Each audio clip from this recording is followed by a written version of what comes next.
আসসালামু আলাইকুম ওয়া রাহমাতুল্লাহ। সবাই কেমন আছেন? আমাকে উল্টা প্রশ্ন করলেন। আল্লাহ তাআলা আমাকে আপনার মতোই রেখেছেন, বলি আলহামদুলিল্লাহ। মহান রব্বুল আলামিনের অশেষ শুকরিয়া, যিনি আমাকে আপনাকে অসংখ্য লোকের মাঝ থেকে বাছাই করে পৃথিবীর শ্রেষ্ঠ জায়গা কোরআনের বৈঠকে, দ্বীনের আলোচনার মজলিসে আসার বসার তৌফিক দিয়েছেন। শুকর আদায় করছি, মুহাব্বাতান জোরালো কণ্ঠে বলে উঠছি আলহামদুলিল্লাহ। আবারও বলছি আলহামদুলিল্লাহ। চিৎকার মেরে বলছি আল্লাহুম্মা ইন্নী আসআলুকা আল হুদা ওয়াত তুকা ওয়াল আফাফা ওয়াল গিনা। সবাই বলি আল্লাহুম্মা লাকা আসলামতু ওয়া বিকা আমানতু ওয়া আলাইকা তাওয়াক্কালতু ওয়া ইলাইকা আনাবতু ওয়া বিকা খাসামতু। আমরা আল্লাহ তাআলার শুকর আদায় করে নিলাম। সম্মানিত হাজিরিন, আমার আগের যিনি মেহমান ছিলেন, অনেক তেজোদ্দীপ্ত হৃদয়গ্রাহী আগুন ঝরানো বক্তৃতা তিনি দিয়েছেন। ইকামতে দ্বীনের উপরে যথেষ্ট আলোচনা তিনি করেছেন। আমি শেষ ক্লাসে এসে কিছু ভাঙ্গাচোরা কথা বলতে চাচ্ছি। আমাকে সময় দেওয়া যাবে তো ইনশাআল্লাহ? সবাই সময় দিতে রাজি আছি তো? জোরে বলি ইনশাআল্লাহ। আল্লাহ কবুল করুন, আল্লাহ কবুল করুন। সম্মানিত হাজিরিন, যে কিতাবকে ঘিরে আজকের এই বর্ণাঢ্য আয়োজন, যে কিতাব আল্লাহ তাআলা ১৫০০ বছর আগে নাজিল করেছেন, যে কিতাবকে আল্লাহ তাআলা পূর্বের সমস্ত কিতাবের সত্যতা প্রমাণকারী হিসেবে নাজিল করেছেন, যে কিতাব নাজিল হয়েছে সব কিতাবের শেষে, যেদিন পৃথিবীতে প্রথম মানুষ আসেন, আল্লাহ তাআলা তাকে নবী করে দুনিয়াতে পাঠিয়েছেন। প্রথম মানুষ, প্রথম নবী, প্রথম বিজ্ঞানী, যিনি দুনিয়াতে এসেছেন খালি হাতে না কিতাব নিয়ে? তার হাতে আল্লাহ তাআলা কিতাব দিয়েছিলেন।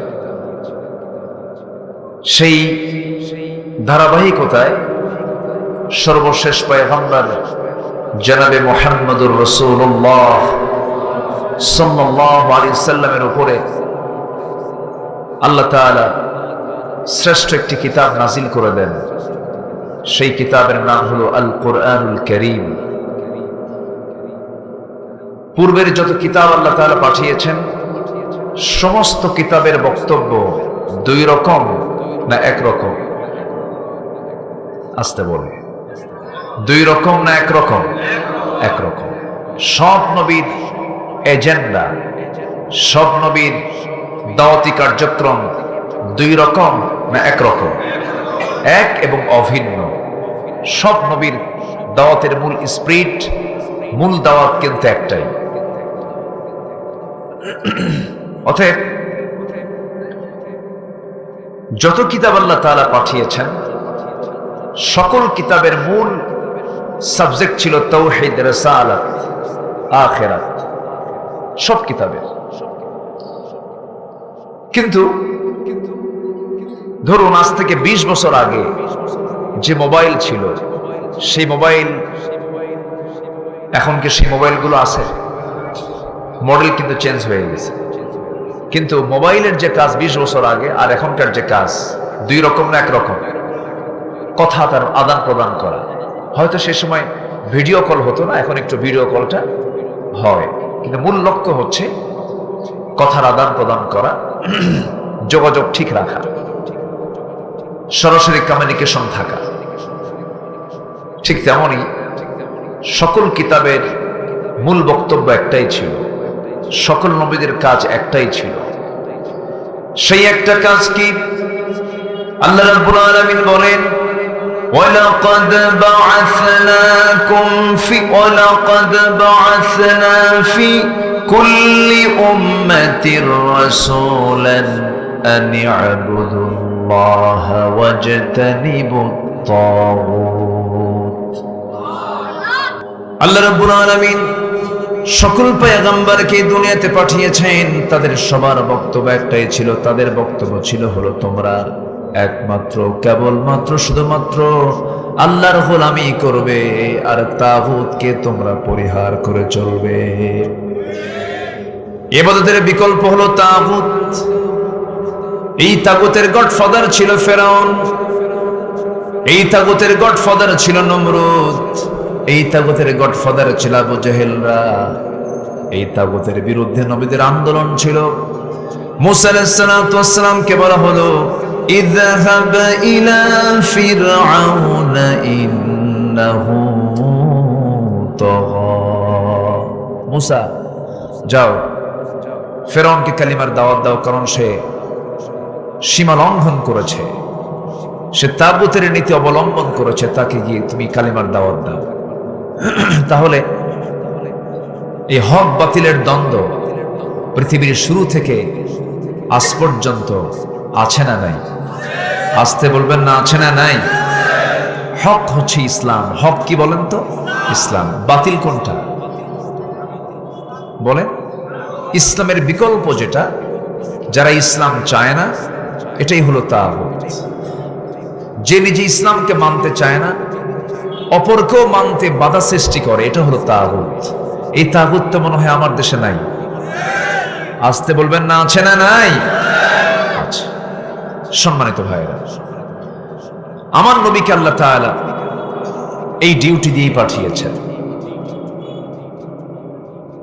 আমার নবীর যে ডিউটি ছিল, আগের নবীদের সেই ডিউটি ছিল। এই ডিউটি যদি আমি আপনিও পালন করতে যাই, রাসূলকে যেমন অনেক অত্যাচার সহ্য করতে হয়েছে, নির্যাতন সহ্য করতে হয়েছে, দেশ ছাড়তে হয়েছে, মামলা খেতে হয়েছে, জেল খাটতে হয়েছে, তার প্রিয় অনুসারীদেরকে শহীদ করে দিয়েছে, রক্তাক্ত হয়েছেন খোদ মুহাম্মদ সাল্লাল্লাহু আলাইহি ওয়াসাল্লাম। কেন হয়েছেন এমন অবস্থা? এমন কেন হলো? তার মূল বিষয়টা ছিল হলো, আমার নবীজির মূল যে কাজটা ছিল সেটা হলো, কোনো দিন বিজয়ী হতে পারে না আল্লাহর দিন ছাড়া। আসতে কয় কেন? ঠিক কি না? কোনো দিন বিজয়ী হতে পারে না কার দিন ছাড়া? আল্লাহর দিন ছাড়া।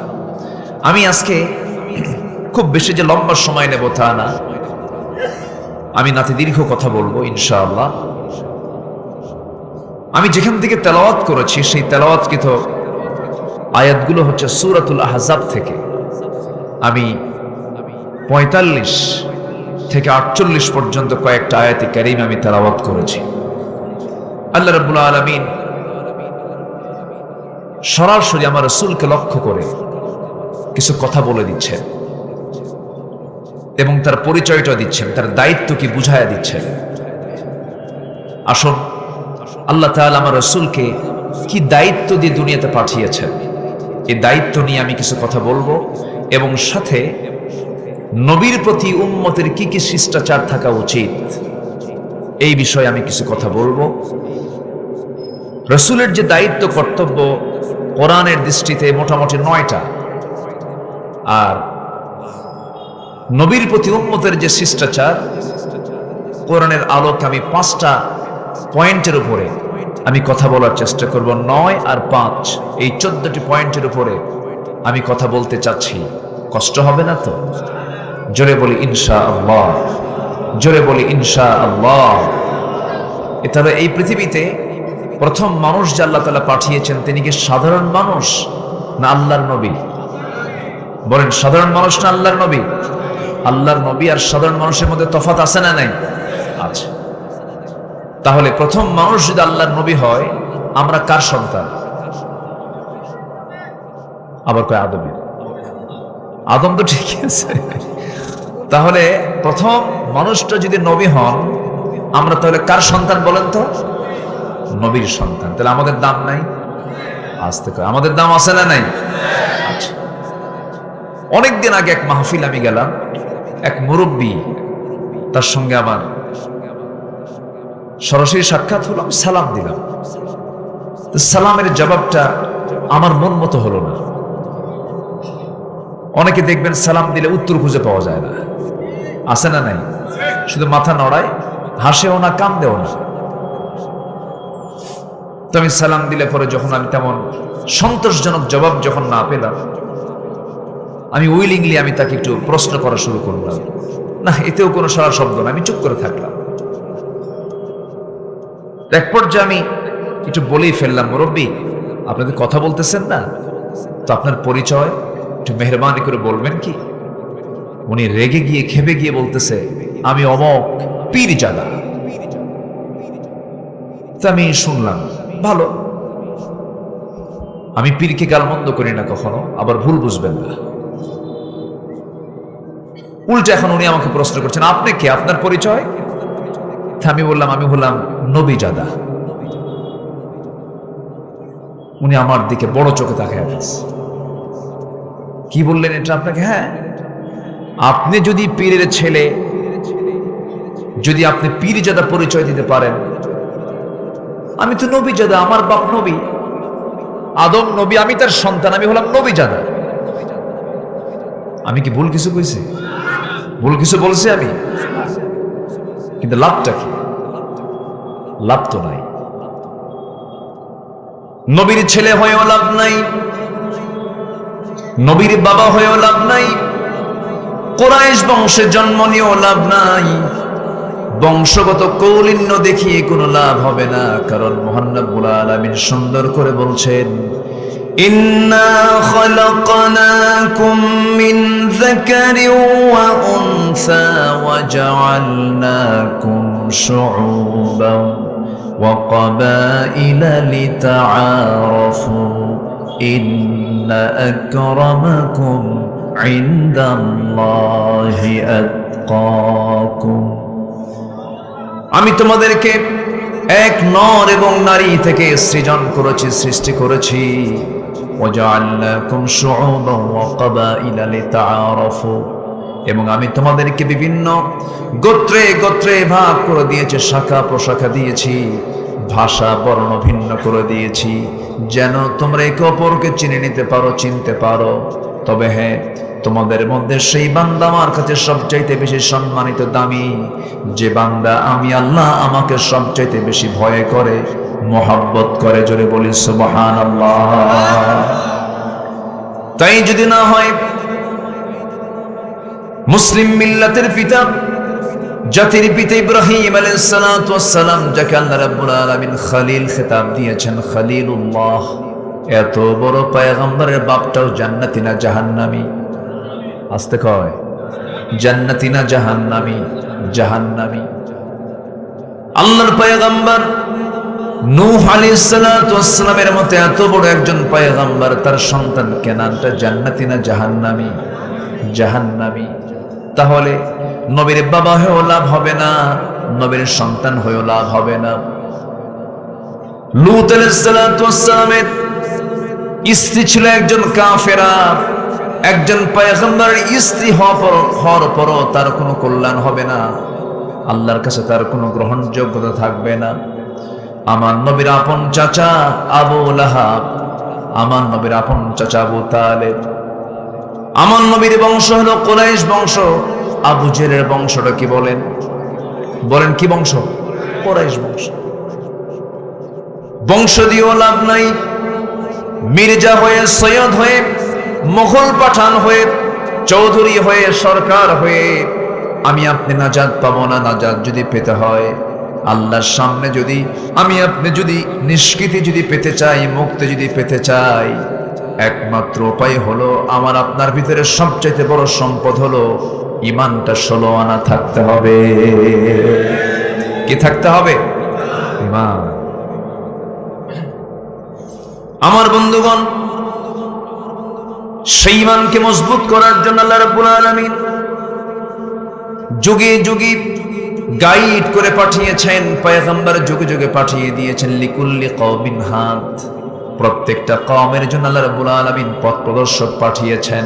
এমন কোন কওম নাই যে কওমের কাছে আল্লাহ তাআলা নবী পাঠান নাই।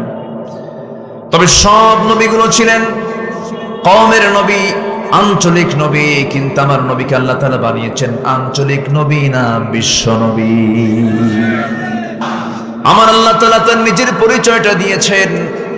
প্রথম কোরআন খুললেই তার পরিচয়টা পেয়ে যায়। যারা পারেন ঠোঁট মিলিয়ে মিলে আমার সঙ্গে আওয়াজ দিয়ে দিয়ে বলেন আলহামদুলিল্লাহি রাব্বিল আলামিন। আর আমার নবীর পরিচয় হলো ওয়ামা আরসালনাকা ইল্লা রাহমাতাল লিল আলামিন। আমি হলাম রব্বুল আলামিন, গোটা বিশ্ব জগতের রব। আর আমার রাসূলকে আমি বানিয়ে দিয়েছি গোটা বিশ্ব জগতের জন্য রহমত। জোরে বলে সুবহানাল্লাহ। সব নবীকে আল্লাহ তাআলা সম্মান দিয়েছেন, মর্যাদা দিয়েছেন, কিন্তু সব নবীর উপরে মর্যাদা কোন নবীর? আমার নবী মুহাম্মদ সাল্লাল্লাহু আলাইহি ওয়াসাল্লামের মর্যাদা সবচাইতে বেশি। তার প্রমাণ হলো কোরআনের সাথে যাদের সম্পর্ক আছে, কম বেশি আমরা তো অনুধাবন করতে পারি, কোরআন পড়লেই টের পাওয়া যায়। সকল নবীকে আল্লাহ তাআলা ডাকের ধরনটা একরকম করেছেন, সকল নবীকে ডেকেছেন একরকম করে, আমার নবীকে ডাক দিয়েছেন ভিন্ন রকম করে। সম্মানসূচক শব্দ আমার নবীর সাথে যেমন ব্যবহার করা হয়েছে, এমন সম্মান করে অন্য কোনো নবীকে ডাকা হয় নাই। ইয়া আদম উসকুন আনতা ওয়া যাওজুকাল জান্নাহ ওয়ামা তিলকা বিয়ামিনিকা ইয়া মূসা ইয়া ইয়াহইয়া খুযিল কিতাবা বিকুওয়াহ। এরকম করে প্রত্যেক নবীকে ইয়া হরফে নিদা প্রয়োগ করে ডাকা হয়েছে। কিন্তু আমার নবীকে গোটা কোরআন আপনি শুরু থেকে শেষ পর্যন্ত পড়তে থাকেন, খুঁজতে থাকেন, আমার নবীকে ইয়া মুহাম্মদ বলে একটা বার আল্লাহ রাব্বুল আলামিন তাকে ডাকেন নাই। 4 জায়গা আমার নবীর নাম আল্লাহ তাআলা বলেছেন, কিন্তু গুণবাচক শব্দ প্রয়োগ করে তাকে ডাক দিয়েছেন। মুহাম্মাদুর রাসূলুল্লাহি ওয়াল্লাযীনা মাআহু أشداء على الكفار رحماء بينهم تراهم ركعا سجدا يبتغون فضلا من الله ورضوانا। জোরে বলুন আল্লাহু আকবার। আরেক জায়গায় বলছেন ওয়ামা মুহাম্মাদুন ইল্লা রাসূল قد خلت من قبله الرسل। এরকম করে আল্লাহ তাআলা তার নাম অত্যন্ত যত্নের সাথে সুন্দর করে ডাক দিয়েছেন। অন্য নবীর সামনে এমন শব্দ প্রয়োগ হয় নাই, এমন করে ডাক সম্বোধন করা হয় নাই। আমার নবীকে আল্লাহ তাআলার নাম না ধরে ডাক দিয়ে আরেক জায়গায় বলছেন ইয়া আইয়ুহার রাসূল বাল্লিগ মা উনজিলা ইলাইক। সূরা আহজাবের যেখান থেকে আমি তেলাওয়াত করেছি, আল্লাহ রাব্বুল আলামিন এখানে রাসূলকে ডাক দিচ্ছেন ইয়া মুহাম্মদ বলেও তো ডাকতে পারতেন। আল্লাহ তাআলা এখানে ডাক দিচ্ছেন কি ইয়া আইয়ুহান নাবিয়্যু ইন্না আরসালনাকা শাহিদান ওয়া মুবাশশিরান ওয়া নাযীরান ওয়া দা'iয়ান ইলাল্লাহি বিইذনিহি ওয়া সিরাজান মুনীরা। জোরে বলুন আল্লাহু আকবার। হে আমার নবী, হে আমার রাসূল, কি সুন্দর করে সম্মানসূচক শব্দ প্রয়োগ করে আল্লাহ রাব্বুল আলামিন তার রাসূলকে ডাক দিচ্ছেন, আমার রাসূলকে ডাক দিচ্ছেন আমি আপনাকে কি করেছি? শাহিদান, সাক্ষী হিসাবে, মুবাশশিরান, সুসংবাদদাতা হিসাবে, ওয়া নাযীরান, ভীতি প্রদর্শনকারী হিসেবে আমি আপনাকে দুনিয়াতে পাঠিয়ে দিয়েছি, এবং আমার নির্দেশে আপনি মানুষকে আল্লাহর পথে আহ্বানকারী হিসেবে আমি আপনাকে দুনিয়াতে পাঠিয়েছি, এবং প্রদীপ্ত আলো করে আমি আপনাকে দুনিয়াতে পাঠিয়েছি। জোরে বলুন সুবহানাল্লাহ। এখানে আমার নবীর নাম কয়েকটা আসলো। শাহিদ আমার নবীকে বলা হয়েছে, মুবাশশির আমার রাসূলকে বলা হয়েছে, নাযীর আমার রাসূলকে বলা হয়েছে। এই এলাকার নাম কি বলেন? কি বলেন? কি নাজিরপুর মানে কি? এলাকার লোকগুলো ভীতি প্রদর্শনকারী হবে কার পথে? কার পথে বলেন? আমার রাসূল নাজির ছিলেন, এলাকার মানুষের নাজির হবে। কি হবে? নাজির হবে। নাজির মানে হচ্ছে ভীতি প্রদর্শক, যারা আল্লাহর পথে মানুষকে ডাকে এবং জাহান্নামের ভয় দেখায়, আখিরাতের ভয় দেখায়, আখিরাতের পথে মানুষকে ডাকে। সতর্ককারী হিসাবে আল্লাহ তাআলা নাজির শব্দটা রাসূলের শানে প্রয়োগ করেছেন এবং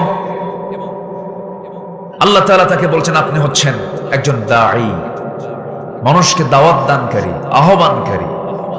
এই সমস্ত গুণগুলো সব দিয়েছেন রাসূলকে। কে? আসতে বলবেন না, কে দিয়েছেন? সেই দাওয়াতি কাজ কি আমাদের করার দরকার আছে না নাই?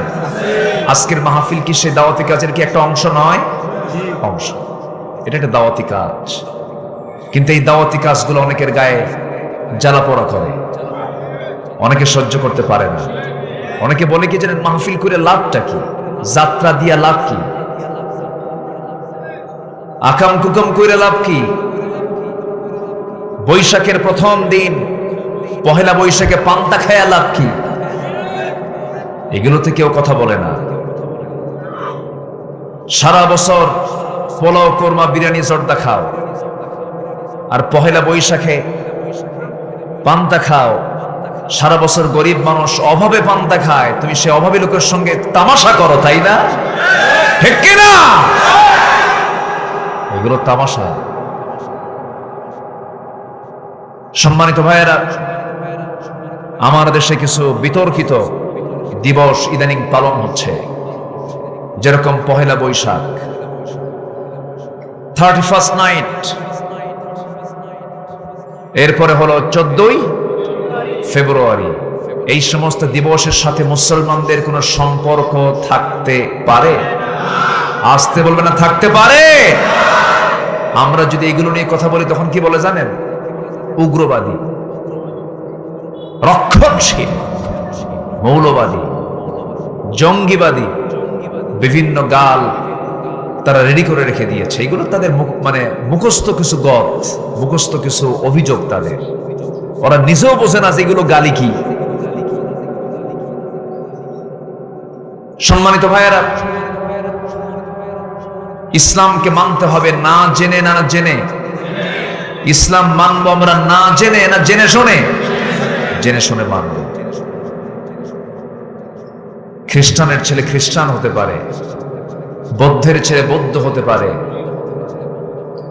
ইহুদির ছেলে ইহুদি হতে পারে, ব্রাহ্মণের ছেলে ব্রাহ্মণ হতে পারে, বৌদ্ধর ছেলে বৌদ্ধ হতে পারে। মুসলমানের সন্তান জন্ম নিলেই মুসলমান হতে পারে না যদি কি না থাকে? ইসলাম না থাকে। কি না থাকে? ইসলাম না থাকে। আপনি মুসলমান হয়ে আপনি ইসলামের বিরুদ্ধে কথা বলবেন, বিষোদ্গার করবেন, রাসূলকে নিয়ে বাজে কথা বলবেন, রাসূলকে শুধু নামাজে মানবেন, সমাজে মানবেন না। রাসূলকে নামাজি মুহাম্মদ মানবেন, কিন্তু রাষ্ট্রনায়ক মুহাম্মদ মানবেন না। আপনার ঈমান আনা হয় না। রাসূলকে ইমাম মুহাম্মদ মানবো, কিন্তু রাষ্ট্রনায়ক মুহাম্মদ মানবো না। আপনার ঈমান আনা এখনো নাই। নতুন করে নবায়ন করতে হবে, ঈমান আনতে হবে। কষ্ট পাচ্ছেন নাকি? সম্মানিত ভাইয়েরা, আমার আল্লাহর বক্তব্য, ইন্নামা ইয়াখশাল্লাহ মিন ইবাদিহিল উলামা। আল্লাহর কাছে সবচাইতে বেশি দামি হলো ওই সমস্ত বান্দাগুলো যারা আল্লাহকে বেশি ভয় করে, তারা হচ্ছে আলেম উলামা। তাহলে আমার আল্লাহর বক্তব্য, বান্দার মধ্যে সেই বান্দাই আমি আল্লাহ আমাকে সবচাইতে বেশি ভয় করে, আমাকে সম্মান করে, যারা হচ্ছে কি আলেম উলামা। এটা কি মোল্লার কথা না আল্লাহর কথা? মোল্লার কথা না আল্লাহর কথা? গোটা পৃথিবীতে 2 শতাধিক রাষ্ট্র আছে, 180 কোটি মুসলমান আছে, 57টি মুসলিম রাষ্ট্র আছে। জ্বালানি খনিজের সম্পদে অধিকাংশই মুসলমানদের ভাগে পড়েছে। সব কিছু মুসলমানদের ফেভারে থাকার পরও গোটা পৃথিবীতে 10টা ধনীর তালিকায় দেশগুলোর মধ্যে প্রথম তালিকা সহ ম্যাক্সিমাম দেশগুলো ধনী রাষ্ট্র হচ্ছে মুসলমানের রাষ্ট্র। কিন্তু বুকটা ফেটে যায় তখন যখন আমরা এই দৃশ্যগুলো দেখতে পাই, জগতের শ্রেষ্ঠ সন্তানগুলো দেশে দেশে কারাগারে কারাগারে বন্দী হয়ে আছে। আমি কি ভুল বলছি? এটা কি শুধু একটা আঞ্চলিক সমস্যা না, বিশ্বকেন্দ্রিক সমস্যা? গোটা পৃথিবীতে এই সমস্যা। খোদ মক্কার ইমাম জুমার খুতবা দিচ্ছেন, খুতবার ভিতরে অপসংস্কৃতির বিরুদ্ধে, কনসার্টের বিরুদ্ধে, অপসংস্কৃতির আগ্রাসনের বিরুদ্ধে বক্তব্য শুরু করেছেন। বক্তব্য শেষই হয় নাই, অর্ধেক বক্তব্য চলাকালীন অবস্থায় তাকে ধরে নিয়ে জেলখানায় ঢুকায় দিল। এদেশ স্বাধীন হয়েছে ৭১-এ, আজকে ২০২৪ সাল, ৫৩ বছর। সংসদ অধিবেশন কত হলো, কত আইন পাশ হলো, কত সরকার আসলো গেল, আর এখন তো আর যাই না। যাই হোক, তো এই যে সরকার আসলো গেল, বলেন তো একটা বার ক্ষমতার চেয়ারে কি আলেমরা কখনো বসতে পেরেছে? এই জাতি কি বসাইছে? বলে তো এই জাতি কি বসাইছে? তো আলেমরা ক্ষমতার চেয়ারে বসলোই না, দেশ চালালোই না, অপরাধ করবে কেমনে? কিন্তু জেলখানায় কারা বেশি? কষ্ট পাচ্ছেন নাকি আপনারা? কথা বলবো? কোনো সমস্যা নাই তো? জোরে বলি ইনশাআল্লাহ। কেন জানেন? এর মূল কারণ হলো আলেমরা চায় সৃষ্টি যার, আইন চলবে তার। ঠিক কিনা বলেন? তারা জানে যে আলেমদের এই পালস, আলেমদের এই চাওয়াটা যদি বাস্তবায়ন হয়, আমাদের জমিনে টিকে থাকা সম্ভব হবে না। প্রচন্ড ভয় পায় তারা। আমার বন্ধুগণ, তারা দেখতে চায় আলেমদেরকে কেমন করে দেন একটা শ্রেণী, আলেমদেরকে তারা দেখতে চায় একটা শ্রেণী কেমন আলেম হবে, ৫ ওয়াক্ত নামাজ পড়বে, রমজান মাসে রোজা রাখবে, দান সদকা করবে, মানুষ মারা যাবে দোয়া পড়তে যাবে, কুলখানি করবে, চল্লিশা করবে, মাদ্রাসা বানাবে, মসজিদ বানাবে, হাফেজ বানাবে, আলেম বানাবে। আবার ওইদিকে মদের দোকান যখন উদ্বোধন হবে, মদের দোকানে গিয়ে দোয়া করবে। সিনেমা হল উদ্বোধন হবে, সিনেমা হলে উদ্বোধন করবে আলেম ওলামা, সব দিকেই থাকবে। এমন পরিবেশ দেখতে চাই হলো তারা। কিন্তু হক্কানি আলেম ওলামা বলবে না না, আলেমরা কখনো বাতিল পথে যেতে পারে না, হক পথকে অবলম্বন ছাড়া। হক পথের উপরে টিকে থাকবো আমরা, হক পথের প্রতি আমরা অবিচল থাকবো, কারণ ঈমান যখন এনেছে, ঈমান নিয়ে আমাকে আপনাকে টিকে থাকতে হবে। আল্লাহ রাব্বুল আলামিন তাদের কি জান্নাত দিবেন? আল্লাহ রাব্বুল আলামিন বলেন, ইন্নাল্লাযীনা ক্বালু রাব্বুনাল্লাহু সুম্মা ইসতাকামু তাতানাজ্জালু আলাইহিমুল মালায়েকা আল্লা তাখাফু ولا تحزنوا وأبشروا بالجنة التي كنتم توعدون।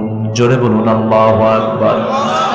নিঃসন্দেহে যারা বলবে আমরা ঈমান এনেছি, ইন্নাল্লাযীনা ক্বালু, যারা বলবে আমাদের রব আল্লাহ, সুম্মা ইসতাকামু, এবং এরপরে যারা টিকে থাকবে, আল্লাহ রাব্বুল আলামিন বলেন এই সমস্ত বান্দার জন্য উপরে রহমতের ফেরেশতারা তাদের জন্য দোয়া করবে, তাদের জন্য আমার আল্লাহ জান্নাতের ওয়াদা করেছেন। যেরকম সুবহানাল্লাহ। ঈমান আনা যায়, কিন্তু টিকে থাকা সহজ নয়। ঈমানের উপরে টিকে থাকতে হবে। বহু সাহাবী এমনও হয়েছে ঈমান আনার পরও তারা বেঈমান হয়ে গেছে। এমন রেকর্ড আছে না নাই? আমি কি শেষ করে দেব? যে ২-১ করে যে ওঠে,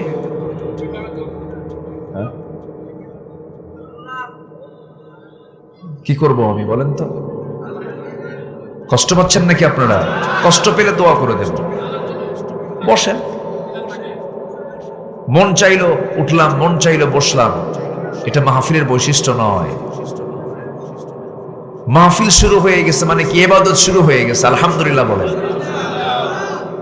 মন চাইলো উঠলাম, মন চাইলো বসলাম না। আমরা এখানে এসেছি শুধু কি শুনতে না, ইবাদত করতে। মাহফিলের মজলিসের, কোরআনের মজলিসের বৈশিষ্ট্য এটা নয়। বসেছি, মনোযোগ সৃষ্টি করতে হবে, ধৈর্য ধরে থাকতে হবে। যদি আপনার ভিতরে যদি মনোযোগ নষ্ট হয়ে যায়, বারবার যদি মন চায় আমি যাব কখন, এখান থেকে উঠে দাঁড়াবো কখন, ভাবতে হবে ওয়াসওয়াসা দেওয়ার জন্য মিস্টার ইবলিস তো মনে হয় নাজিরপুর নেই না। আসতে বলে আসে না নাই? শয়তান কি আসে আসে আসে নাটোরে আসে না? সব জায়গায় মানুষ আছে, যেখানে শয়তান আছে সেখানে বরঞ্চ এই সমস্ত জায়গায় শয়তানের চক্রান্ত আরো কম না বেশি? একটু বসেন, আলোচনার একটা সৌন্দর্য তৈরি করতে আপনার উপস্থিতি, আপনার মনোযোগিতা একটা বিশাল সহায়ক ভূমিকা পালন করে। আপনি আমাকে আলোচনা করার সুযোগ না দিলে আমি আলোচনা করবো কেমনে? একটু বসেন, কষ্ট দিচ্ছি না তো? আমার নবীজির দায়িত্ব কি, কর্তব্য কি? কোরআনের দৃষ্টিতে 9টা দায়িত্ব, আমি কিন্তু বলিনি একটাও। আর উম্মত হিসাবে নবীর প্রতি আমাদের কি শিষ্টাচার, এটা হলো 5টা। 9 5 কত হয়? 14টা। আমি এই 14টা পয়েন্ট আমি আজকে শেষ করতে পারলেই আমি শেষ করে দেবো। জোরে বলি ইনশাআল্লাহ। এটা মাথায় রাখেন। 1 নম্বর দায়িত্ব আমার নবীজির কি?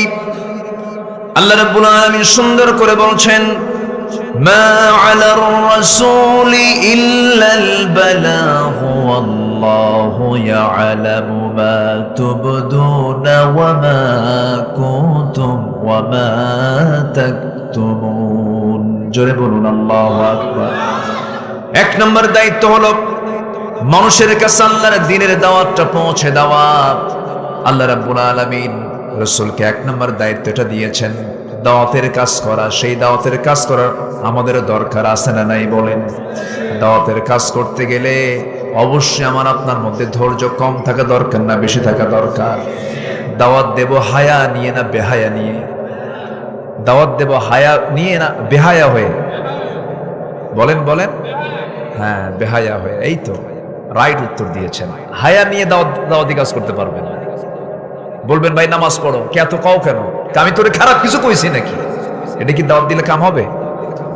সম্মানিত ভাইয়েরা, আমার কথায় কারো কোনো কষ্ট হচ্ছে না তো? বলি আলহামদুলিল্লাহ। একটু মনোযোগ দিবেন। তাহলে 1 নম্বর কাজ হচ্ছে, আমার নবীর দায়িত্ব হলো দাওয়াত দেওয়া মানুষকে কার পথে? বলেন কার পথে? সেই দাওয়াতের কাজ আমাদেরও সেই দায়িত্ব আছে না নেই বলেন তো? দাওয়াতটা দিব আমরা, দাওয়াতের সময় কি হায়া নিয়ে না বেহায়া নিয়ে? বেহায়া হয়ে দাওয়াত দিতে হবে। আমার নবীজি দাওয়াত দিতে তার মধ্যে কোনো ক্লান্তি ছিল না। নবীজি দাওয়াতি কাজ করতে গিয়ে মার পর্যন্ত খেয়েছেন, কত গালিগালাজ শুনেছেন। আমার নবীজিকে সবচেয়ে বেশি কষ্ট দিত যে আবু জেহেল।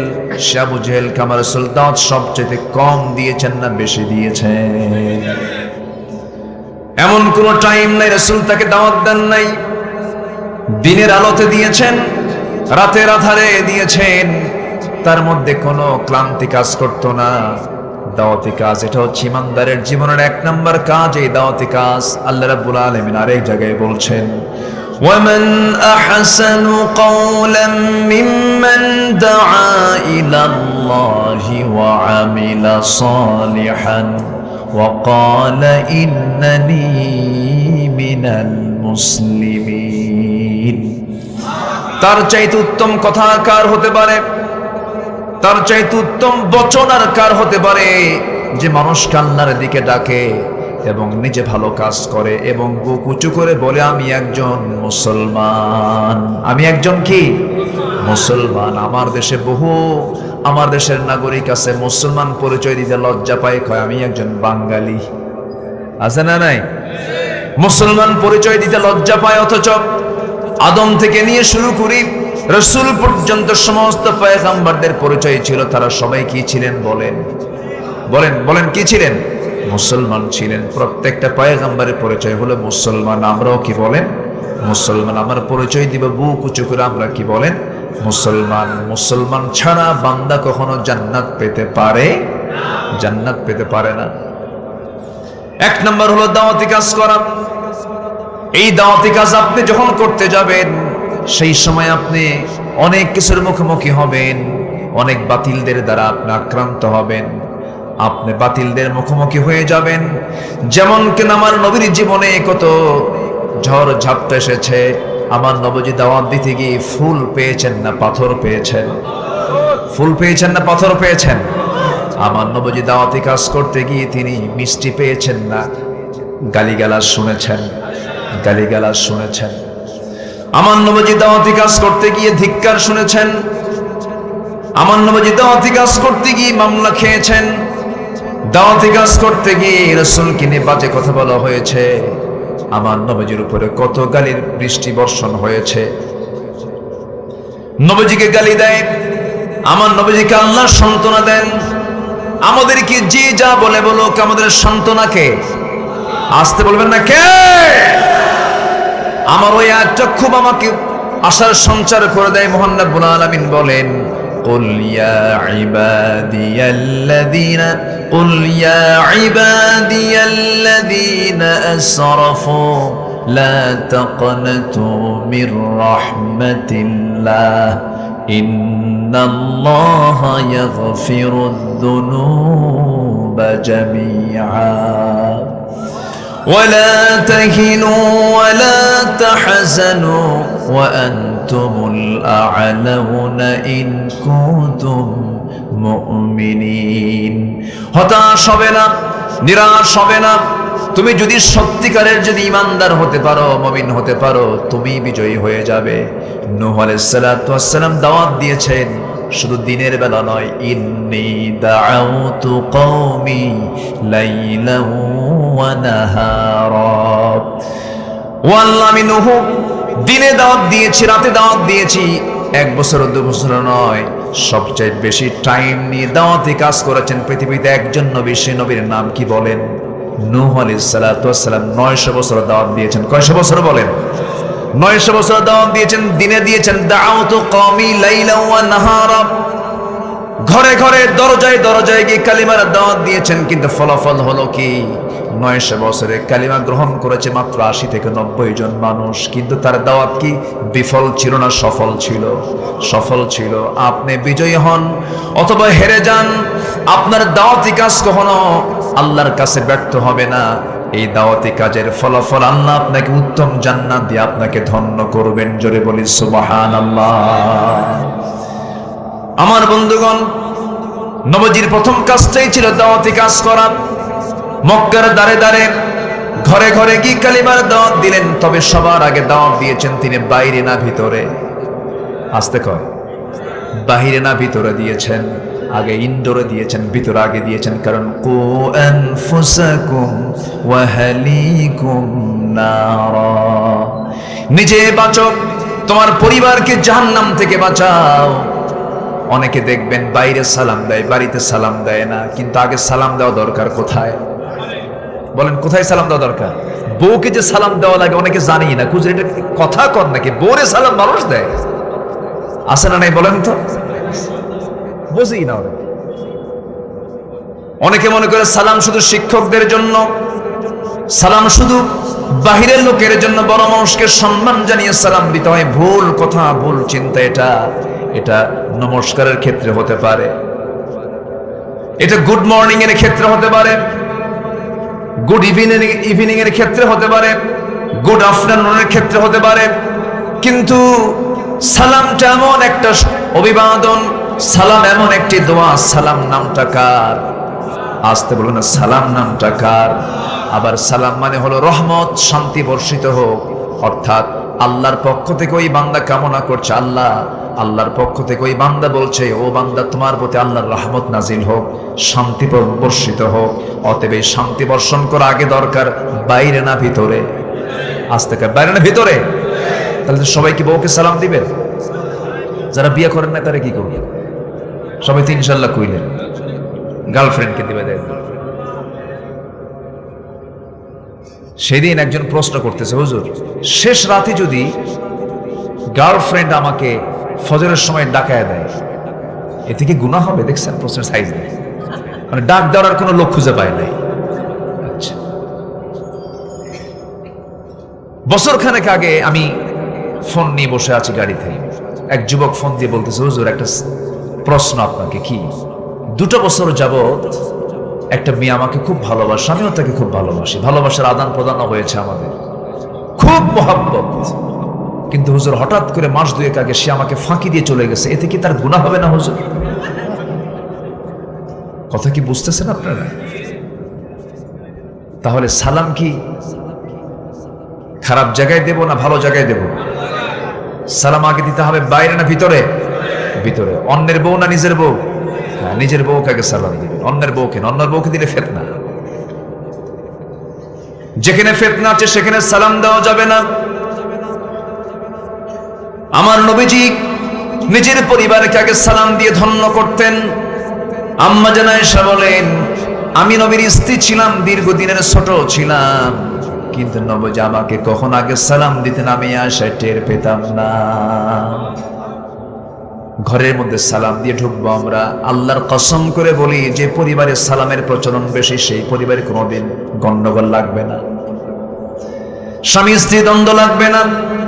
অনেকে বহু ফায়সালা চায় আমাদের কাছে, বলে হুজুর বউটা ভালো হলো না, আমার বউ ভালো না। আবার মহিলা অনেকে বলে, প্রশ্ন করে, বিভিন্ন প্রশ্ন আমাদের এই টেবিলে জমা হয়, হুজুর আমার স্বামীটা দারুণ খারাপ। এই যে স্বামী স্ত্রীর মধ্যে যে দ্বন্দ্ব চলছে, যে দ্বন্দ্বগুলো হয়, এটার অন্যতম কারণ হলো একে অপরকে না মেনে নেওয়ার ক্ষেত্রে অন্যতম কারণ হলো ইসলামিক কালচারগুলোকে না ফলো করা। আমি আল্লাহর কসম করে বলি, কোন স্বামী যদি নিয়মিত স্ত্রীকে সালাম দেয় এবং কোন স্ত্রী যদি তার স্বামীকে যদি নিয়মিত সালাম দিতে থাকেন, দিনে সকালে দুপুরে সন্ধ্যায় রাত্রে যদি সালাম ঘন ঘন দেয়, আল্লাহর কসম ওই দাম্পত্যময় জীবনে কখনো অশান্তি হতে পারে না। কারণ শান্তির জন্য দোয়া তো চাচ্ছেই সে। আল্লাহু আকবার বলেন। আমরা ইসলামকে মেনে চলি না, এই জন্যই তো অশান্তি। এই জন্য দাওয়াতি কাজ আমরা ভিতরে আগে করব, সন্তানকে দাওয়াতি কাজ করব। আজান যখন হয়ে যাবে সন্তান কিনে মসজিদের দিকে রওনা দেব। আজান যখন হয়ে গেল, ছোট্ট ছোট্ট বাচ্চা 5 বছর 6 বছর, আজান হয়ে গেছে, বাবার দায়িত্ব হলো এই সন্তানগুলোকে সাথে করে নিয়ে মসজিদে চলে যাওয়া। মসজিদ শুধু প্রাপ্তবয়স্ক মুসল্লিদের জায়গা নয়, প্রত্যেক মসজিদে শিশুদের জন্য নামাজ অবশ্যই দরকার, আছে না নাই? আসতে বলবেন না, আছে না নাই? এখন আমি আপনাকে প্রশ্ন করব, আমার দেশের মসজিদগুলোতে ছোট্ট বাচ্চারা গেলে পরে কিছু বাধা আছে না নাই? আছে না কিছু বাধা? এটা মারাত্মক সমস্যা। কিছু বুড়ার মধ্যে এই সমস্যাগুলো আছে। সারা জীবন তো নামাজ পড়ে নাই, কোমর নড়ে না, বউ বাড়িতে নাই, কি করবে? এখন মসজিদে এসে বসে থাকে আর বাচ্চাগুলো তাড়ায়। আছে না এরকম? আছে না?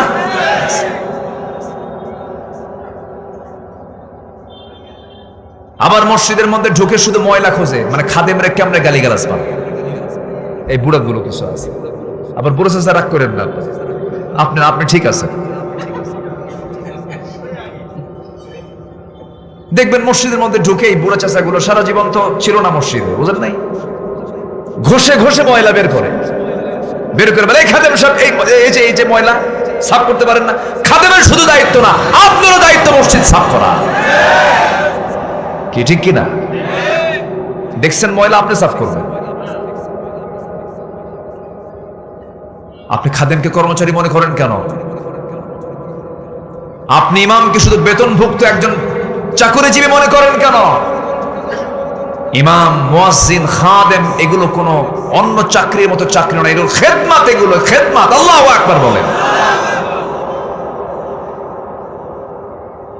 এখন কমিটি দখল করতে করতে স্কুল, মাদ্রাসা, কলেজ সব কমিটিতে দখল হয়েছে, মসজিদ কমিটির শুদ্ধ দখল হয়ে গেছে। আমি কি ভুল বলতেছি? মসজিদ কমিটি দখল, সভাপতিকে গাঁজা খায়, সেক্রেটারি জীবনে জুমার নামাজ পড়ে না, 5 ওয়াক্ত তো খবরই নেই। আমি কি ভুল বলতেছি? সুদখোর, মদখোর, জেনাকার গুলো মসজিদ কমিটির মেম্বার হয়ে আছে আজকে।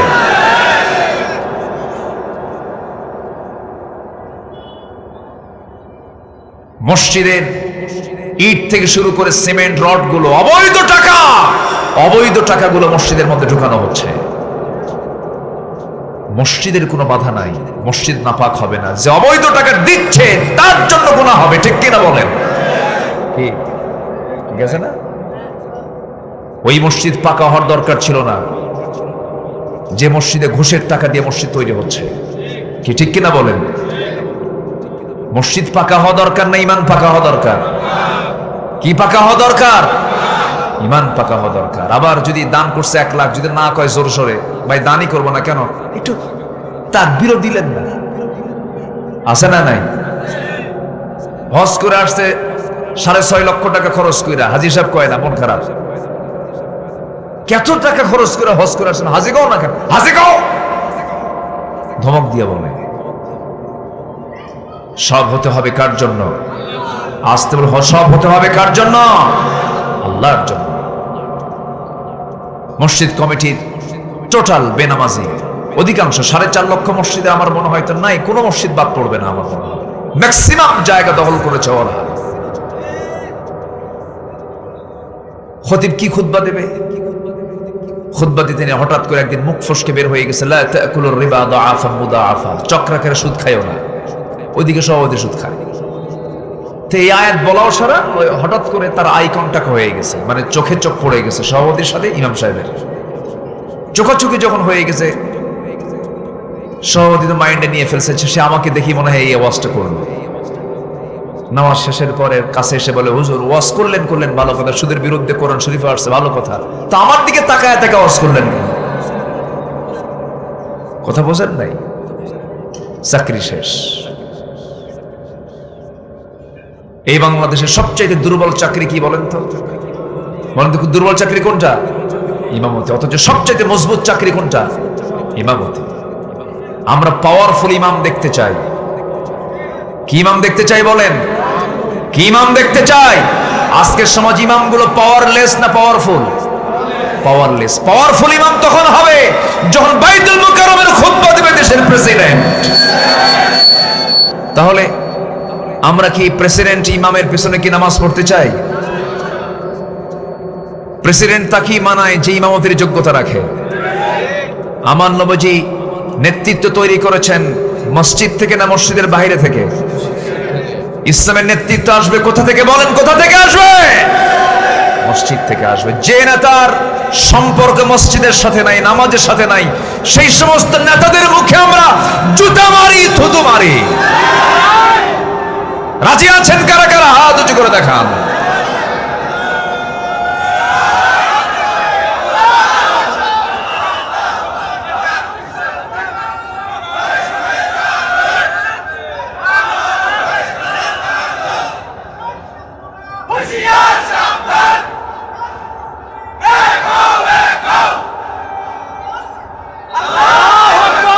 আল্লাহ কবুল করুন। জোরে বলে আমিন।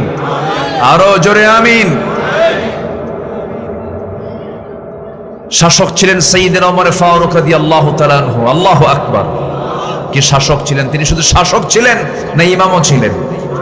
ইমাম ছিলেন। জুমার খুতবা দিচ্ছেন, এক মুসল্লির সামনে দাঁড়ায় বলে, ওমর খুতবা থামাও, তোমার খুতবা শুনবো না, আগে একটা প্রশ্নের জবাব দিতে হবে। কি? তোমার জুব্বা এত লম্বা কেন? আল্লাহু আকবার বলবেন না? তোমার জুব্বা এত লম্বা কেন? সাইয়েদনা ওমর ফারুক খুতবা থেমে দিলেন। মুসল্লি বলতেছে, ওমর ফারুক রাদিয়াল্লাহু তাআলা আনহু, রাষ্ট্রের পক্ষ থেকে আমিও কাপড় পেয়েছি, আপনিও কাপড় পেয়েছেন। যে কাপড় দিয়ে আমি জুব্বা বানিয়েছি, এই পরিমাণ কাপড় যদি আপনি পান, আপনি তো লম্বা মানুষ, আপনার এত লম্বা জুব্বা হওয়ার কথা নয়। অতিরিক্ত কাপড় আপনি লাগাইছেন, এই কাপড়ের হিসাব আগে দিতে হবে আপনার। সাইয়েদনা ওমর ফারুক রাদিয়াল্লাহু তাআলা আনহুর সামনে দাঁড়ানো আছেন, কোনো জবাব দিচ্ছেন না। পাশে থেকে তার ছেলে সামনে দাঁড়ায় বলতেছে, আমার পিতার জবাবটা আমি তার সন্তান হয়ে দেব। যে কাপড়টা আমিও পেয়েছি, আমার বাবাও পেয়েছেন। আমার বাবার অংশের কাপড় দিয়ে বাবার জুব্বা হয় না, অর্ধেক হয়, অর্ধেক হয় না। সেই সময় আমি তার সন্তান হয়ে বললাম, বাবা তোমার তো জুব্বা হয় না, এই কাপড় দিয়ে আমার অংশটা আমি তোমাকে দিয়ে দিলাম, আমার অংশটা জোড়া দিয়া তুমি জুব্বা বানায় নাও। এই জন্য বাবার জুব্বাটা পরিপূর্ণ হয়েছে। আস্তে করে মুসল্লি বসে গেল। ওমর ফারুক বললেন, ও মুসল্লি, তোমার কোনো প্রশ্ন আছে নাকি? হ্যাঁ।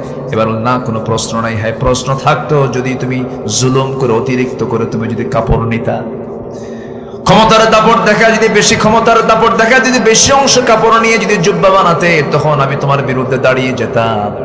ওমর ফারুক রাদিয়াল্লাহু তাআলা আনহু আস্তে করে মাথা নিচু করে আল্লাহর শুকরিয়া আদায় করে বলছে, আল্লাহ, আমার জনগণ আমার ব্যাপারে এতটুকু সচেতন, আমি তোমার শুকরিয়া আদায় করি, আলহামদুলিল্লাহ। আমার বন্ধুগণ, নেতৃত্ব তো মসজিদ থেকে আসবে, কারণ মানুষকে ডাকতে হবে মসজিদের দিকে, দাওয়াতি কাজ করবো। আগে আমরা নামাজের জন্য মানুষকে ডাকবো। আমার বুকটা ফেটে যায় তখন যখন শুনি এদেশের 18 কোটি মুসলমান অথচ নামাজ পড়ে মাত্র 5%। মসজিদ হচ্ছে ঘন ঘন, একই গ্রামের ভিতরে এক কোনায় মসজিদ, আরেক কোনায় মসজিদ, মাঝখান দিয়া মসজিদ, মসজিদে মসজিদে গ্রামটা ভরে গেছে, কিন্তু মুসল্লি নাই। ফজরের সময় দেখা যায় মসজিদে মুসল্লি মোট 3 জন, সভাপতি নাই, সেক্রেটারি নাই, এরপরে ক্যাশিয়ার নাই, কিন্তু মসজিদে মুসল্লি 3 জন। কারা কারা? ইমাম, মুয়াজ্জিন আর খাদেম। আমি কি ভুল বলতেছি? আমি কি ভুল বলতেছি? তারা কি আসে না বাধ্য হয়ে আছে? বাধ্য হয়ে আছে। তাহলে আমাদের দাওয়াতি কাজের ব্যর্থতা কত দেখেন। এই নাজিরপুরকে যদি টার্গেট করতাম আমরা মুসলমান, এই গ্রামের মুসলমানরা যদি সবাই টার্গেট করতেন, সবাই যদি সিদ্ধান্ত নিতাম, যদি এরকম করে বলতাম এই নাজিরপুরটাকে আমরা বেনামাজি মুক্ত এলাকা দেখতে চাই, কোনো ব্যবসায়ী বেনামাজি থাকবে না, কি এরকম কি সিদ্ধান্ত নেওয়া যেত না? নেওয়া যেত। এটাই দাওয়াতি কাজ। যেখানেই থাকবো, যেখানে বসবাস করব, সেখানে আমার দাওয়াতি কাজ চলতে থাকবে। আপনি বণিক সমিতির সভাপতি হয়েছেন, ব্যবসায়ী সমিতির সভাপতি হয়েছেন, আল্লাহ আপনাকে এই পদটা দিয়ে দিয়েছেন, ভালো কথা। কিন্তু আপনার দায়িত্ব হলো আজান যখন হয়ে যাবে প্রত্যেক দোকানের শাটার বন্ধ করে নামাজের সময় সব গিয়ে ব্যবসায়ী মসজিদে নামাজ পড়বে, ঠিক কি না? এই যে দাওয়াতি কাজগুলো আপনার দায়িত্ব ছিল। উদউ ইলা সাবিলি রাব্বিকা বিল হিকমাতি ওয়াল মাউইযাতিল হাসানাহ ওয়াজাদিলহুম বিল্লাতী হিয়া আহসান। এই দাওয়াতি কাজ করতে বলেছেন কে? বলেন আল্লাহ তাআলা। পরিবারকে দাওয়াতি কাজ করতে হবে, সমাজের মাঝে দাওয়াতি কাজ করতে হবে, বন্ধু বান্ধবের মাঝে দাওয়াতি কাজ করতে হবে, দাওয়াতের একটা আন্দোলন গড়ে তুলতে হবে, দাওয়াতের একটা ঝড় তুলতে হবে। আল্লাহ রাব্বুল আলামিন তার রাসূলকে বলেছেন, হে রাসূল 9টা দায়িত্ব দিয়েছে আপনাকে, 1 নম্বর দায়িত্ব হলো আপনার দাওয়াতি কাজ করতে হবে। আমার নবীজি দাওয়াতি কাজ করে বিফল না সফল? বিফল না সফল? নবীজির প্রথম দাওয়াতটা হলো বাইরে না ভিতরে? ভিতরে জাবেলে নূরে তিনি থাকলেন 5টা বছর। কয় বছর? 5 বছর। জাবেলে নূরের সময় গিয়েছেন কিনা জানি না, আমি নিজে গিয়েছি কয়েকবার। জাবেলে নূর হলো ওই যে গারে হেরা, যেই হেরা গুহার মধ্যে আমার নবীজি 5টা বছর ধ্যানমগ্ন ছিলেন। সত্য কোনো সন্ধান করতে গিয়ে 5টা বছর তার কেটে গেছে। 5ম বছরের শেষ সময়ের দিকে এসে নবীর কাছে সেই ফেরেশতা আসলেন যে ফেরেশতা আগের পয়গম্বরদের কাছে এসেছেন। নবীর কাছে এসে বলছেন, ইকরা, আপনি পড়েন, আপনি পড়েন। রাসূল বলছেন, মা আনা বিকারিইন, আমি তো কলেজে যাই না, আমি তো ভার্সিটিতে যাই না, আমি পড়বো কেমন? আমি পড়তে পারি না। আপনি পড়েন, আপনি পড়েন, আপনি পড়েন সেই মহান প্রভুর নামে যিনি মানুষকে সৃষ্টি করেছেন। ইকরা বিসমি রাব্বিকাল্লাযী খালাক। আমার নবীর বুকের সঙ্গে জিবরাইল বুকটা লাগায়া দিয়া শক্ত করে চেপে ধরে যখন তাকে এই হইটা দেওয়া হলো, 5টা আয়াত দেওয়া হলো। কয়টা আয়াত বলেন? সূরাতুল আলাকের 5টা আয়াত নিলেন আমার নবীজি নিয়ে। সেই জাবালে নূর থেকে নেমে এসে ইচ্ছা করলে পরে তিনি অন্য কাউকে দাওয়াত দিতে পারতেন। সবার আগে ঘরের মধ্যে ঢুকে বলছে, খাদিজা জাম্মিলুনি জাম্মিলুনি, আমাকে বস্ত্র আচ্ছাদন করে দাও, আমাকে কম্বল আচ্ছাদন করে দাও। লাকাদ খাশিতু আলা নাফসি, আমি আমার জীবন নিয়ে শঙ্কিত বাঁচবো কিনা জানি না। ওরে খাদিজা, আমার কাছে আল্লাহর পয়গম্বর, আমি আল্লাহর পয়গম্বর, আল্লাহ আমার কাছে ফেরেশতা পাঠিয়েছেন, আমি আল্লাহর নবী, তোমারকে বিশ্বাস হয় নাকি?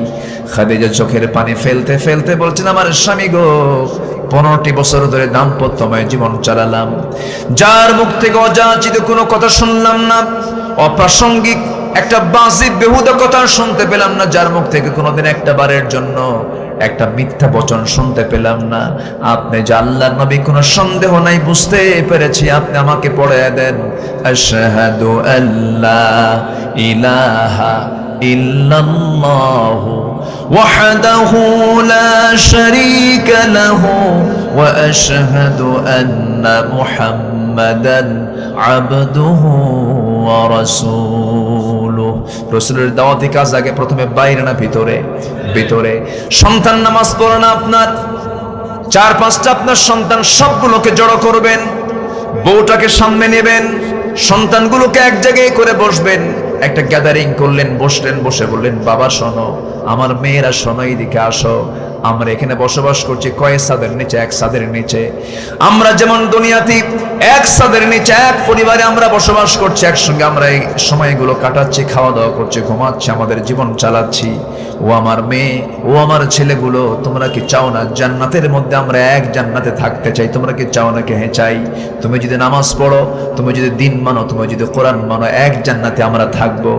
এইরকম করে দাওয়াতি কাজগুলো আমাদের প্রত্যেকটা পরিবারে দরকার আছে না নাই? স্কুলে যায় না সন্তান, স্কুলে যায় না সন্তান, কত শাসন করি। এরপরে প্রাইভেটে যায় না সন্তান, কত শাসন করি। ইংরেজি পড়ানো শাসন করি, বাংলা পড়ানো শাসন করি, অঙ্ক পড়ানো শাসন করি, ফিজিক্স কেমিস্ট্রি পড়ানো শাসন করি, কিন্তু কোরআন পড়তে পারে না, নামাজ পড়তে যায় না, ফজরের সন্তান ওঠে না। বাবা একটা বারের জন্য সন্তানকে ডাকে না, ওর নাকি ঘুম নষ্ট হবে। যারা ফজরে ঘুমায় তাদের কি ঘুম নষ্ট হয় না শরীর নষ্ট হয়? কি নষ্ট হয় বলেন? কি নষ্ট হয়? আল্লাহ বলছেন আসসালাতু খায়রুম মিনান নাওম, ঘুম থেকে নামাজ উত্তম। অতএব ওই সময় যারা ঘুমাবে তাদের রোগ আছে না নাই? যে পিতা তার সন্তানকে ফজরে ডাকতে পারে না সেটা ব্যর্থ পিতা। এটা যে মা তার সন্তানকে ফজরে ডাকতে পারে না সেটা ব্যর্থ মা, অযোগ্য মা, অযোগ্য পিতা। এগুলো ঠিক কিনা? আমি কি ভুল বলছি? তাহলে আমরা কি সবাই দাওয়াতি কাজ করতে রাজি আছি? সবাই রাজি আছি তো ইনশাআল্লাহ? আগে বাইরে না আগে ভিতরে? এসে দোয়া চাই, হুজুর সন্তানদের জন্য দোয়া করেন, সন্তান না ইয়াবা খায়। ইয়াবা তো খাবি, তুমি খবর নিছো কি? আমি কি ভুল বলতেছি? ব্যবসার ভিতরে ঘন্টার পর ঘন্টা কাটিয়ে দিয়েছ, তোমার নিজের কাজে চরম ব্যস্ত ছিল তুমি সারা জীবন, সন্তানকে বন্ধু বানাও নাই, নিজের মেয়েটাকে কাছে নিয়ে বসো নাই, পর্দার কথা বলো নাই, তুমি এখন আমার কাছে দোয়া চাইতে আসো। আমি কি ভুল বলতেছি? আমার নবীজির দাওয়াত ছিল আগে কোথায়? ঘরের ভিতরে। আমরা ঘরের ভিতরে, ঘরের ভিতরটা আমরা ঠিক করবো। জোরে বলি ইনশাআল্লাহ। ঘর আলোকিত হবে, সমাজ আলোকিত হবে, সমাজ আলোকিত হবে, দেশ আলোকিত হয়ে যাবে ইনশাআল্লাহ। বলেন। বউকে সালাম দেয় নাই সারা জীবনে একবার, এরকম বহু লোক আছে। বউকে যে সালাম দিতে হয় এটা অনেকে জানি না। আজকে গিয়ে কি প্র্যাকটিসটা করবেন? দেখেন আস্তে আস্তে কই না, হুজুর এটা কাম দিলেন আপনি। সবাইকে আজকে বউকে গিয়ে সালাম দিবেন? জোরে করে সবাইকে সালাম দিবেন? হয়তো বুড়ো চাচারা যদি আজকে সালাম দিতে যান, হয়তো বা বুড়ি বলবে সারা জীবন দেওয়ান আছে, আজকে ভাগটা শুরু করছো না, হয়তো বলবে, কিন্তু প্র্যাকটিস করে ফেলবেন, দেখবেন পরিবারটা জান্নাতের টুকরা হয়ে গেছে। বলেন আলহামদুলিল্লাহ। সব জায়গায় আমরা ইসলামকে চালু করে দেব। জোরে বলে ইনশাআল্লাহ। এটাই দাওয়াতি কাজ। নাম্বার 2 দায়িত্ব হলো রাসূলের মানুষকে সতর্ক করা। মানুষকে কি করা? বলেন মানুষকে কি করা? ওয়ানযির আশীরাতাকাল আকরাবিন, ওয়ানযির আশীরাতাকাল আকরাবিন, সূরা শুআরা আয়াত নাম্বার 211। হে রাসূল, আপনি আপনার আত্মীয় স্বজনকে সতর্ক করুন। আল্লাহু আকবার বলেন।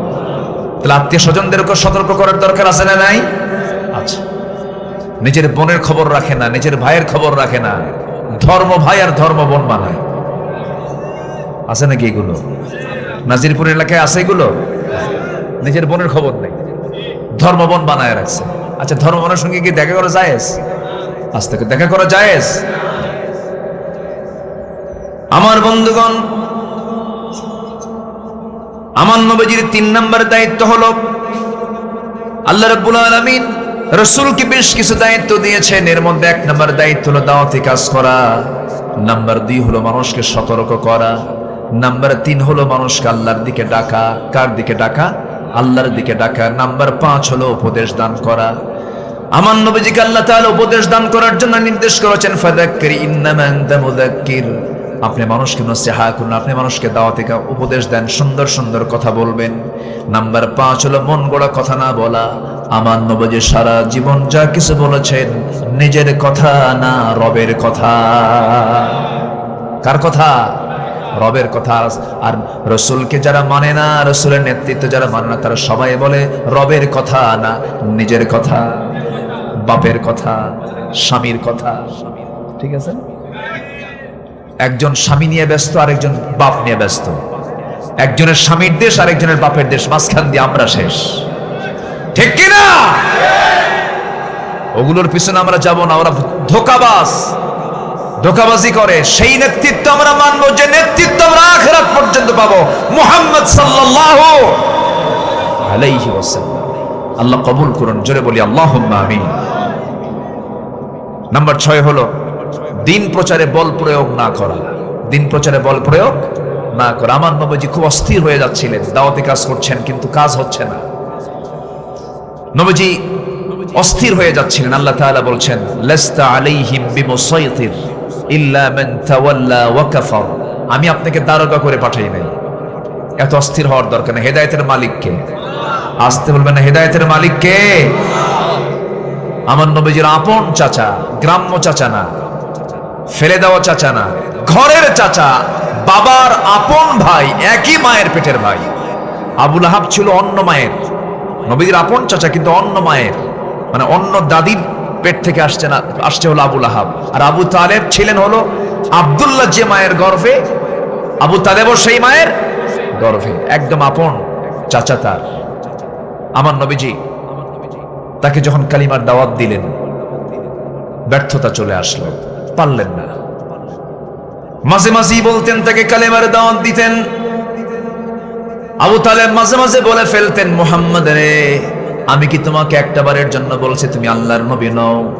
আমি তো জানি তুমি আল্লাহর নবী, কোনো সন্দেহ নাই, কিন্তু আমি মানতে পারবো না। কেন মানবেন না আপনি? আমার বাপ করে যায় নাই, আমার দাদা করে যায় নাই, এরকম লোক বুঝে এখনো সমাজের নাই। আসতে বলবেন না, আছে না নাই? আমার বাবা চোরের দল করছে, আমিও চোরের দল, আছে না নাই? আমার বাবা গম চুরির দল করছে, আমিও গম চুরির দল, আছে না নাই? আছে না নাই? এই জাতীয় লোক এখনো আছে। আমার নবীজি জোরপূর্বক ভাবে তাকে কখনো বলতে চান নাই লা ইকরাহা ফিদ্দিন, দিন গ্রহণে কোনো জোর জবরদস্তি করা যাবে না। রাসূল কাউকে জোর চাপায়া দিয়া, প্রেসার ক্রিয়েট করে কাউকে দিনের দিকে ডাকেন নাই। সঙ্গে সঙ্গে রাসূল কখনো চাচার প্রতি খড়গহস্ত হন নাই, খেপে যান নাই, রেগে যান নাই।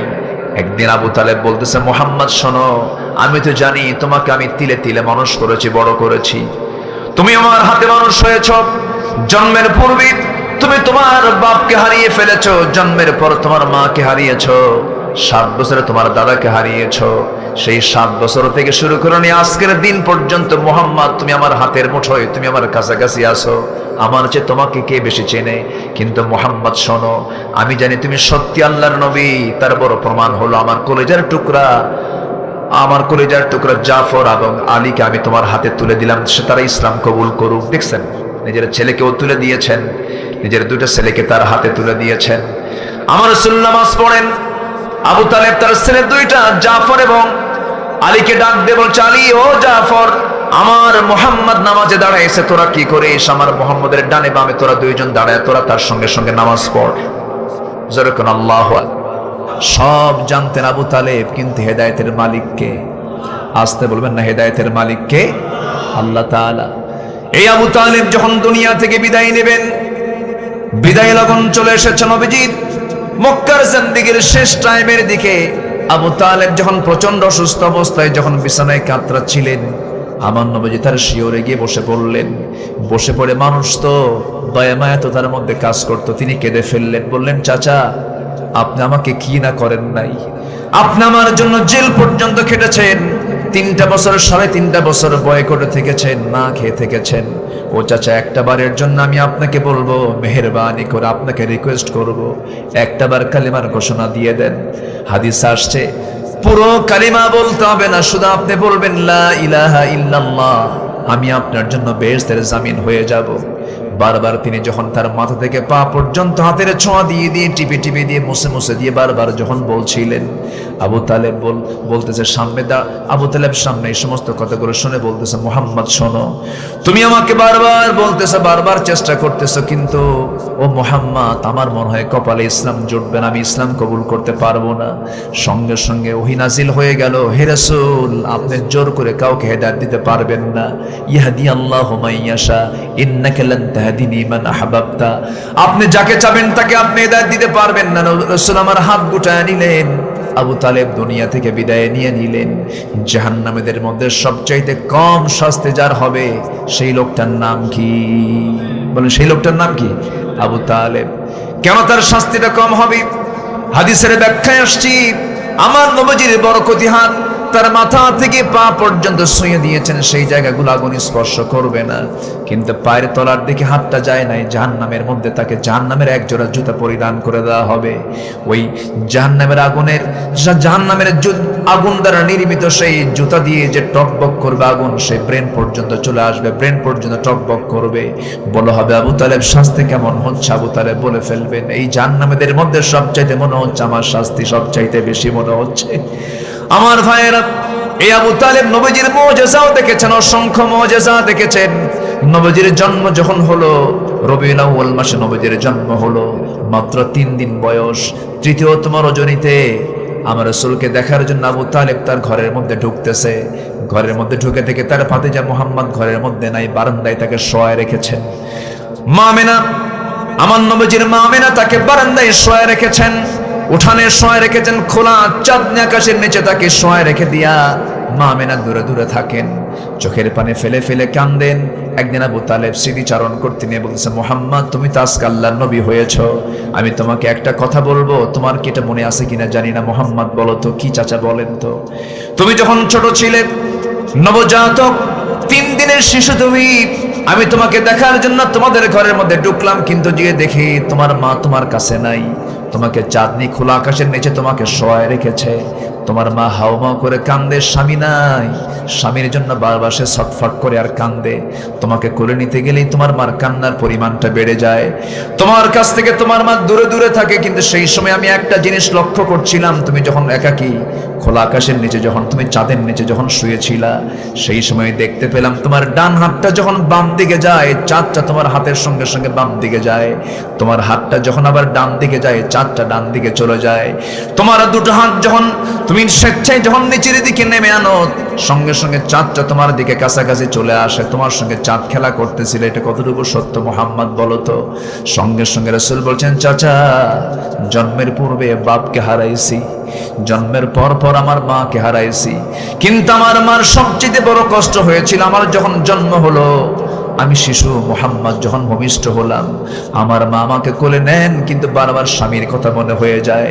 বারবার তিনি মনে করেন, আমার এই সন্তানটা যে লোকের হাতে তুলে দেব, সেই লোক তো আমার দুনিয়াতে নাই রে। সেই স্বামীর জন্য বারবার কাঁদেন। আমাকে নিতেই পারেন না, নিতে গেলেই স্বামীর কথা মনে হয়ে যায়। আমাকে একাকী রেখে মা দূরে দূরে থাকে। সেই সময় আল্লাহ রাব্বুল আলামিন আমার ওই একাকিত্ব দূর করার জন্য আকাশের চাঁদকে আমার আল্লাহ আমার জন্য খেলনা বানাইয়া দিয়েছিলেন। জোরে কোন সুবহানাল্লাহ, আর জোরে বলি সুবহানাল্লাহ। চিন্তা করে দেখেন, আবু তালেবের মতো মানুষ নবীর জীবনের কত বড় স্মৃতিময় মানুষ। নবীর প্রতি তার ভালোবাসার চুলও কম ছিল না, এক চুল পরিমাণ মুহাব্বতের কোনো কমতি ছিল না। সব ছিল ষোলো আনা, কিন্তু শুধু ছিল না কি, ঈমান ছিল না, আনুগত্য ছিল না। এই জন্য ভালোবাসাও দরকার, আনুগত্যও দরকার। ভালোবাসাও দরকার, আনুগত্যও দরকার। এখান থেকে আরেকটা বিষয় প্রমাণিত, আপনি ভালোবাসলে আপনি কাউকে হেদায়েত দিতে পারবেন না। দিন প্রচারে বল প্রয়োগ করে কোনো লাভ নাই। দিন প্রচার করব আমি, সাহায্য করবেন কে? আসতে বলবেন, সাহায্য করবেন কে? 6টা পয়েন্ট আমরা জেনে গেলাম। নবীজির দায়িত্ব হলো মোট 9টা। নাম্বার 1 হলো আল্লাহর দ্বীনের দাওয়াত মানুষের মাঝে পৌঁছে দেওয়া। নাম্বার 2 হলো মানুষকে সতর্ক করে দেওয়া। নাম্বার 3 হলো মানুষকে আল্লাহর দিকে আহ্বান করা। নাম্বার 4 হলো উপদেশ দান করা।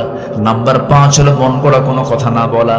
নাম্বার 6 হলো দিন প্রচারে বল প্রয়োগ না করা, বরং আমি যাকে দাওয়াত দিচ্ছি তার জন্য খাস করে কার কাছে কাঁদা, কার কাছে বলা?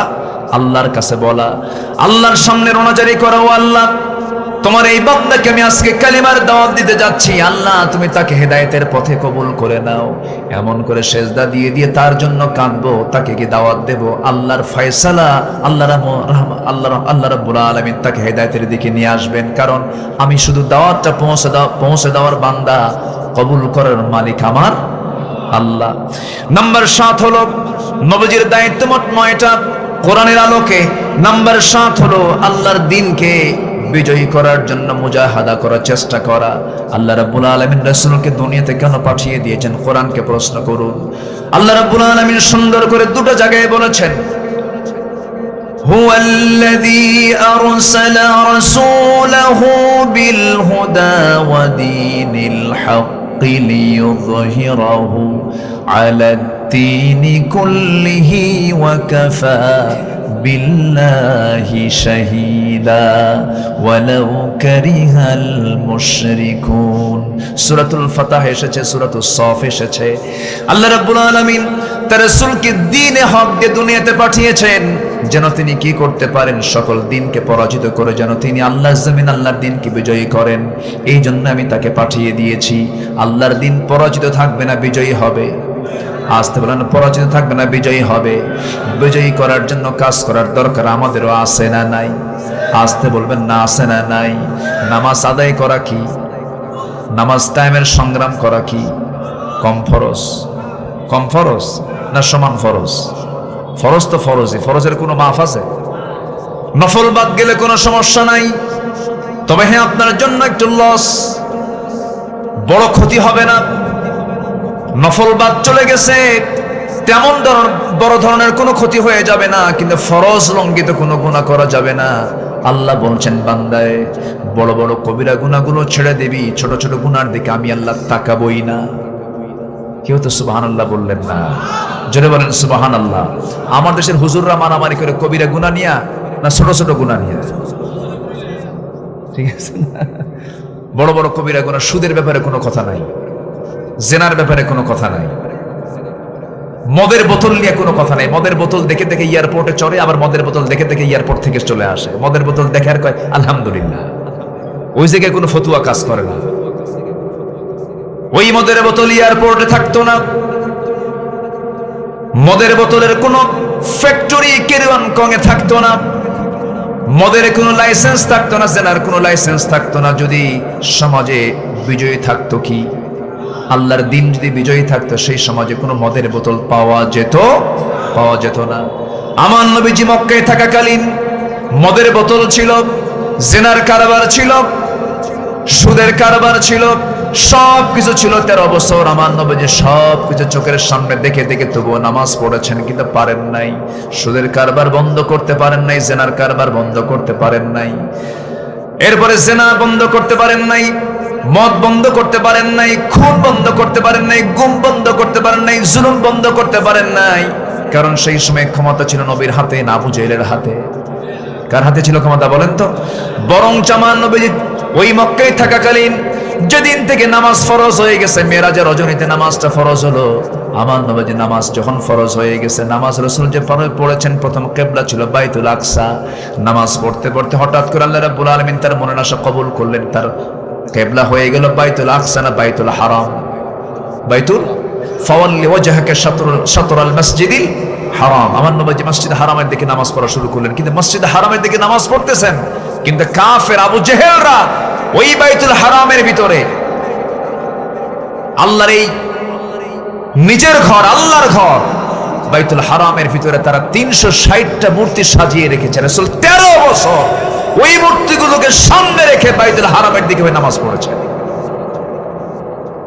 মক্কায় থাকাকালীন কি তিনি সরাতে পেরেছেন? পারেন নাই। ওই অবস্থায় তিনি নামাজ পড়তে বাধ্য হয়েছেন। একদিন তিনি, তাফসীর আসছে, একদিন তিনি মনে মনে চিন্তা করলেন, একটু ভিতরে ঢুকবো আমি। চাবি তো তার হাতে নাই। তো কাবার চাবিওয়ালা একজন ছিল, তার নাম হলো ওসমান বিন তালহা। আমি কি শেষ করে দেবো নাকি? আলোচনা চালাবো? আমরা তো একটা আলোচনার একটা পর্যায়ে আছি এখন, তাই না? জি, আচ্ছা ঠিক আছে। আপনি যতক্ষণ শুনবেন আমি ততক্ষণ আছি। কি ফজর পর্যন্ত থাকবেন আপনার? ফজর পর্যন্ত ইনশাআল্লাহ। মুরব্বী কি কয় দেখছেন? হ্যাঁ জি, আলহামদুলিল্লাহ।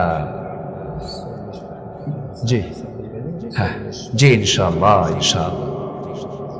এত সুন্দর মানুষ আপনারা, বলি আলহামদুলিল্লাহ। সব মাহফিলে সামিয়ানা পাই, আজকে কোনো সামিয়ানা দেয় নাই।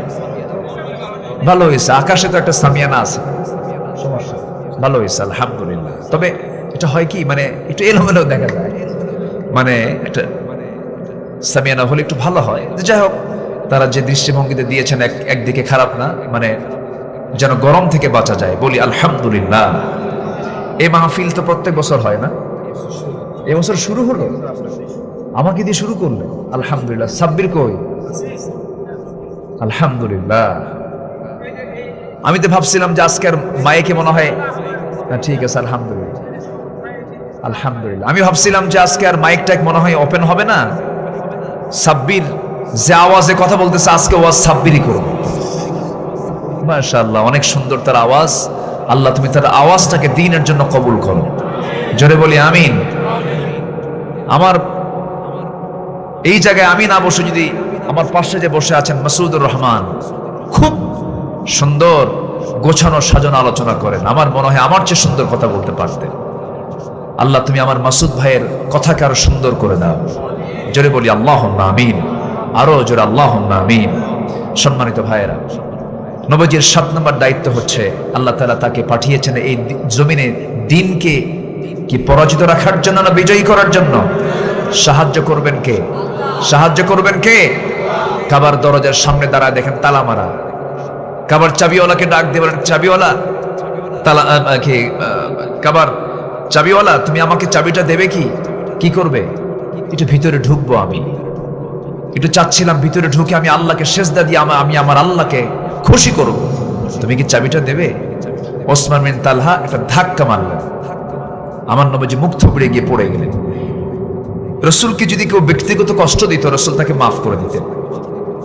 আলহামদুলিল্লাহ বলবেন না? কেউ ব্যক্তিগত আক্রমণ করলে তাকে ছেড়ে দিতেন, যা আমি তোকে মাফ করে দিলাম।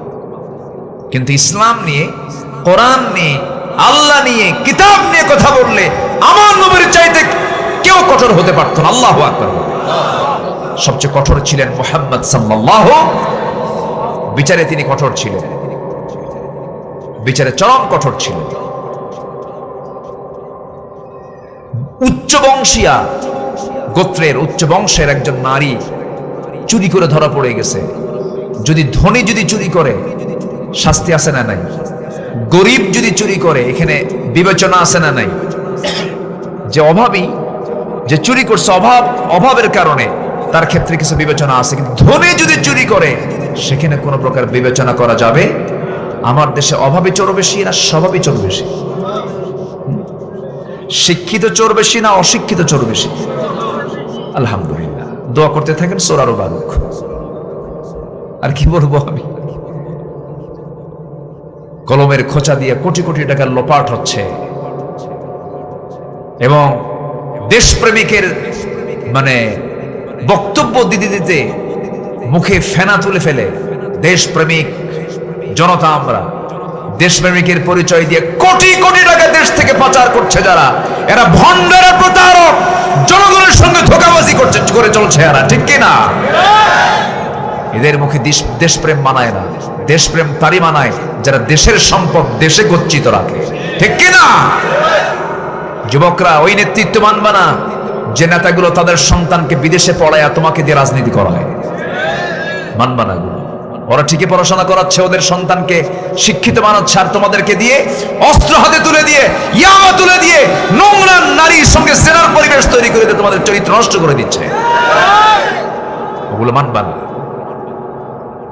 আমার নবীজি চাবিটা নিতে গেলেন, ধাক্কা খেলেন, পড়ে গেলেন। পড়ে যাওয়ার সঙ্গে সঙ্গে আমার নবীজি আস্তে করে উঠে দাঁড়ালেন, দাঁড়িয়ে বলছেন, ওসমান বিন তালহা, আজকে তোমার ক্ষমতা আছে, ক্ষমতার দাপট দেখিয়ে তুমি আজকে আমাকে ধাক্কা দিয়ে ফেলে দিলা, কিন্তু তুমি কি জানো যে চাবিটা আজকে তোমার কাছ থেকে আমি চাচ্ছিলাম, ওই চাবি একদিন আল্লাহ তাআলা আমার হাতে তুলে দিবেন। এই কথা বলার সঙ্গে সঙ্গে ওসমান বিন তালহা কাঁপতে শুরু করলো। কাঁপতে কাঁপতে গিয়ে নবীর কাছে এসে বলতেছে, মুহাম্মদ, আমি তোমাকে কাবার চাবিটা বুঝাই দেব, কিন্তু আমি তোমাকে দিতে মানা করেছি এই জন্য কারণ উশৃঙ্খল নেতা আবু জেহেলের ভয় লাগে আমার। দেখছেন, ওরা ভয় করত। আবু জেহেল যদি জেনে যায় চরম সমস্যা হয়ে যাবে। আমি তোমাকে চাবি দেব, কিন্তু কাউকে জানানো যাবে না, আমি তোমাকে লুকোচুরি করে চাবিটা দিয়ে দিয়েছি। রাসূল বলেন, ঠিক আছে, আমারে দাও। চাবি নিলেন, চাবি নিয়ে দরজা খুললেন, ভিতরে ঢুকে দেখেন 360টা মূর্তি সাজানো গোছানো আছে। নবীজির মেজাজ গরম হয়ে গেল, কারণ নবীর দেহের মধ্যে ইব্রাহিমের রক্ত। কার রক্ত বলেন? ইব্রাহিমের রক্ত, ইসমাইলের রক্ত। আমার নবীজি সেই মূর্তিগুলোকে দেখলেন, মনে মনে চিন্তা করলেন ভেঙ্গে চুরমার করে ফেলবো, কিন্তু পারলেন না। কারণ ক্ষমতা সেই সময় নবীর হাতে না আবু জেহেলের হাতে। সেই সময় মক্কার পাওয়ারটা কার হাতে? মক্কার সিটে মেয়র কে? মক্কার সিটে মেয়র কে? বিনা ভোটে, কিন্তু ভোট ছাড়া। কি ভোটে? বিনা ভোটে। বিনা ভোটে মানে মেয়র হওয়ার অভিষেক স্টার্টিং করেছে কে বলেন তো? বলেন কে শুরু করছে? বুঝে নেন।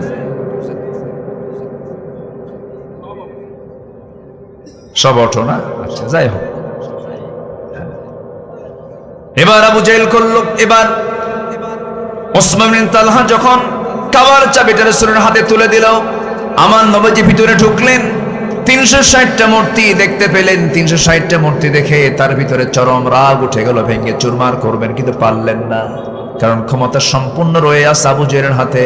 কিন্তু একটা দোয়া করেন আল্লাহর কাছে, সেই দোয়াটা হলো ওকুর রাব্বি আদখিলনি মুদখালা সিদকিন ওয়াখরিজনি মুখরাজা সিদকিন ওয়াজআলনি মিন লাদুনকা সুলতানান নাসীরা। আয় আল্লাহ তাআলা, তুমি আমাকে রাষ্ট্রীয় ক্ষমতা দিয়ে দাও। তোমার কাছে রাষ্ট্রের ক্ষমতা চাই আল্লাহ। দিন যদি বিজয়ী হয়ে যায়, সব বন্ধ হয়ে যাবে। আল্লাহর কাছে এই দোয়াটা করলেন। বেশি দিন দেরি হলো না, মক্কায় থাকার কোনো পরিবেশ থাকলো না। সাইয়েদনা আবু বকর রাদিয়াল্লাহু তাআলাকে সঙ্গে করে নিয়ে কোন এক রাতের আধারে মক্কা থেকে মদিনায় গিয়ে পাড়ি জমালেন। সাহাবায়ে কেরাম আবিসে নিয়ে চলে গেলেন। সাহাবায়ে কেরাম কিছু ধরে ধরে আবু জেহেলরা দুনিয়া থেকে বিদায় পর্যন্ত করে দিল। সুমাইয়া রাদিয়াল্লাহু তাআলাকে মেরে মেরে রক্তাক্ত করে শহীদ করে দুনিয়া থেকে বিদায় করে দিল। তার স্বামী ইয়াসির রাদিয়াল্লাহু আনহুকে, আম্মারের পিতা ইয়াসির রাদিয়াল্লাহু আনহুকে মারতে মারতে শেষ পর্যন্ত মুরগি রানের মতো দুই টুকরা করে দুই পা দুই দিকে চালা দিয়ে শহীদ করে ফেলা হলো। নবী এই সমস্ত দৃশ্যগুলো দেখছিলেন, চোখের পানি ফেলে ফেলে বলছেন, আল্লাহ আমাকে রাষ্ট্রীয় ক্ষমতা দিয়ে দাও। মক্কা ছাড়লেন, মক্কায় থাকতে পারলেন না। রাস্তার মধ্যে তাকে আটকায় ফেললো। সেখানেও তারা আক্রমণ করার চেষ্টা করেছে, তাকে মেরে ফেলার চেষ্টা করেছে। জাবালের সূরে তারা আক্রমণ করার চেষ্টা করেছে। সব জায়গায় সাহায্য করেছেন কে? আসতে বলবেন না কে? আমাদেরকে সাহায্য করার জন্য কে আছেন? কে আছেন? সে আল্লাহ কি নাই? আল্লাহ আছেন। মক্কা থেকে মদিনায় পাড়ি জমালেন। মদিনায় যাওয়ার সঙ্গে সঙ্গে সেখানে গিয়ে ইহুদি, বনু কুরাইজা, বনু কাইনুকা সহ বহু গোত্র যারা ছিল তাদের সঙ্গে বিভিন্ন চুক্তির মধ্য দিয়ে ছোট্ট একটা নগর রাষ্ট্র গড়ে তুললেন। মদিনায় ক্ষুদ্র একটা রাষ্ট্র গড়ে তুললেন। 1 বছরে যেতে না যেতে মক্কার কুরাইশরা মদিনা পর্যন্ত আক্রমণ করে বসার পরিকল্পনা করলো। বদর প্রান্তর পর্যন্ত চলে গেছে। ওই বদর প্রান্তরে মাত্র একটা উট নিয়া, তরবারি নাই, খেজুর গাছের ডাল নিয়া, 313 জন সাহাবী নিয়া 1000 অস্ত্র শস্ত্রে সজ্জিত আবু জেহেলদের বিরুদ্ধে মোকাবেলা করেছেন সাহাবীরা। সাহায্য এসেছে কার? ওয়ালাকাদ নাসারাকুমুল্লাহু বিবাদরিন ওয়া আনতুম আদিল্লাহ। বদরের প্রান্তরে আমি আল্লাহ হাজার হাজার ফেরেশতা পাঠিয়ে দিয়ে তোমাদেরকে বিজয় দিয়েছি। সে আল্লাহ আজও দুনিয়াতে আছেন না নাই? আর সে আল্লাহ এখন আছেন না নাই? বলেন, আমাদের সাহায্য করার জন্য কে যথেষ্ট? আমাদের বিজয়ের জন্য সংখ্যা দরকার না সাহায্য দরকার? আমাদের বিজয়ের জন্য অস্ত্র দরকার না, ঈমান দরকার। ঈমান দরকার। ঈমান হলে পরে আর সাহায্য আসবে আল্লাহর, বিজয় হবে আমাদের। বলেন আলহামদুলিল্লাহ। আমার বন্ধুগণ, আমার ভাইয়েরা, সেই দিন বিজয়ের জন্য যদি নবীজিকে বাড়ি ছাড়তে হয়, নবীজিকে মার খেতে হয়, নবীজিকে হিজরত করতে হয়, নবীজিকে যুদ্ধ করতে হয়, ঘোড়ার পিঠে চড়তে হয়, অস্ত্র হাতে নিতে হয়, বাতিলের মোকাবেলা করতে হয়, রক্ত ঝরানোর প্রয়োজন হয়, সেই দিন বিজয়ের জন্য আজকে এই সমাজেও দিন বিজয়ের জন্য যদি আমাদের রক্ত ঝরাতে হয়, সেই রক্তকে সবাই ঝরাতে রাজি আছেন নাকি? সবাইকে রাজি আছেন? সবাইকে রাজি আছেন? জানমাল দিতে রাজি আছেন? যারা জান্নাত পাবেন তারা জানমাল কোরবান দিতে রাজি আছেন? কারা কারা হাত উঁচু করে দেখান মুসলমান।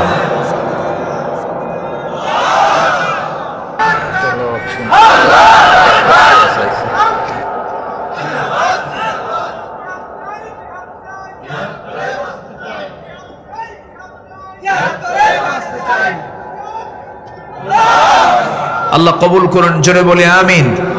আরো জোরে আমিন।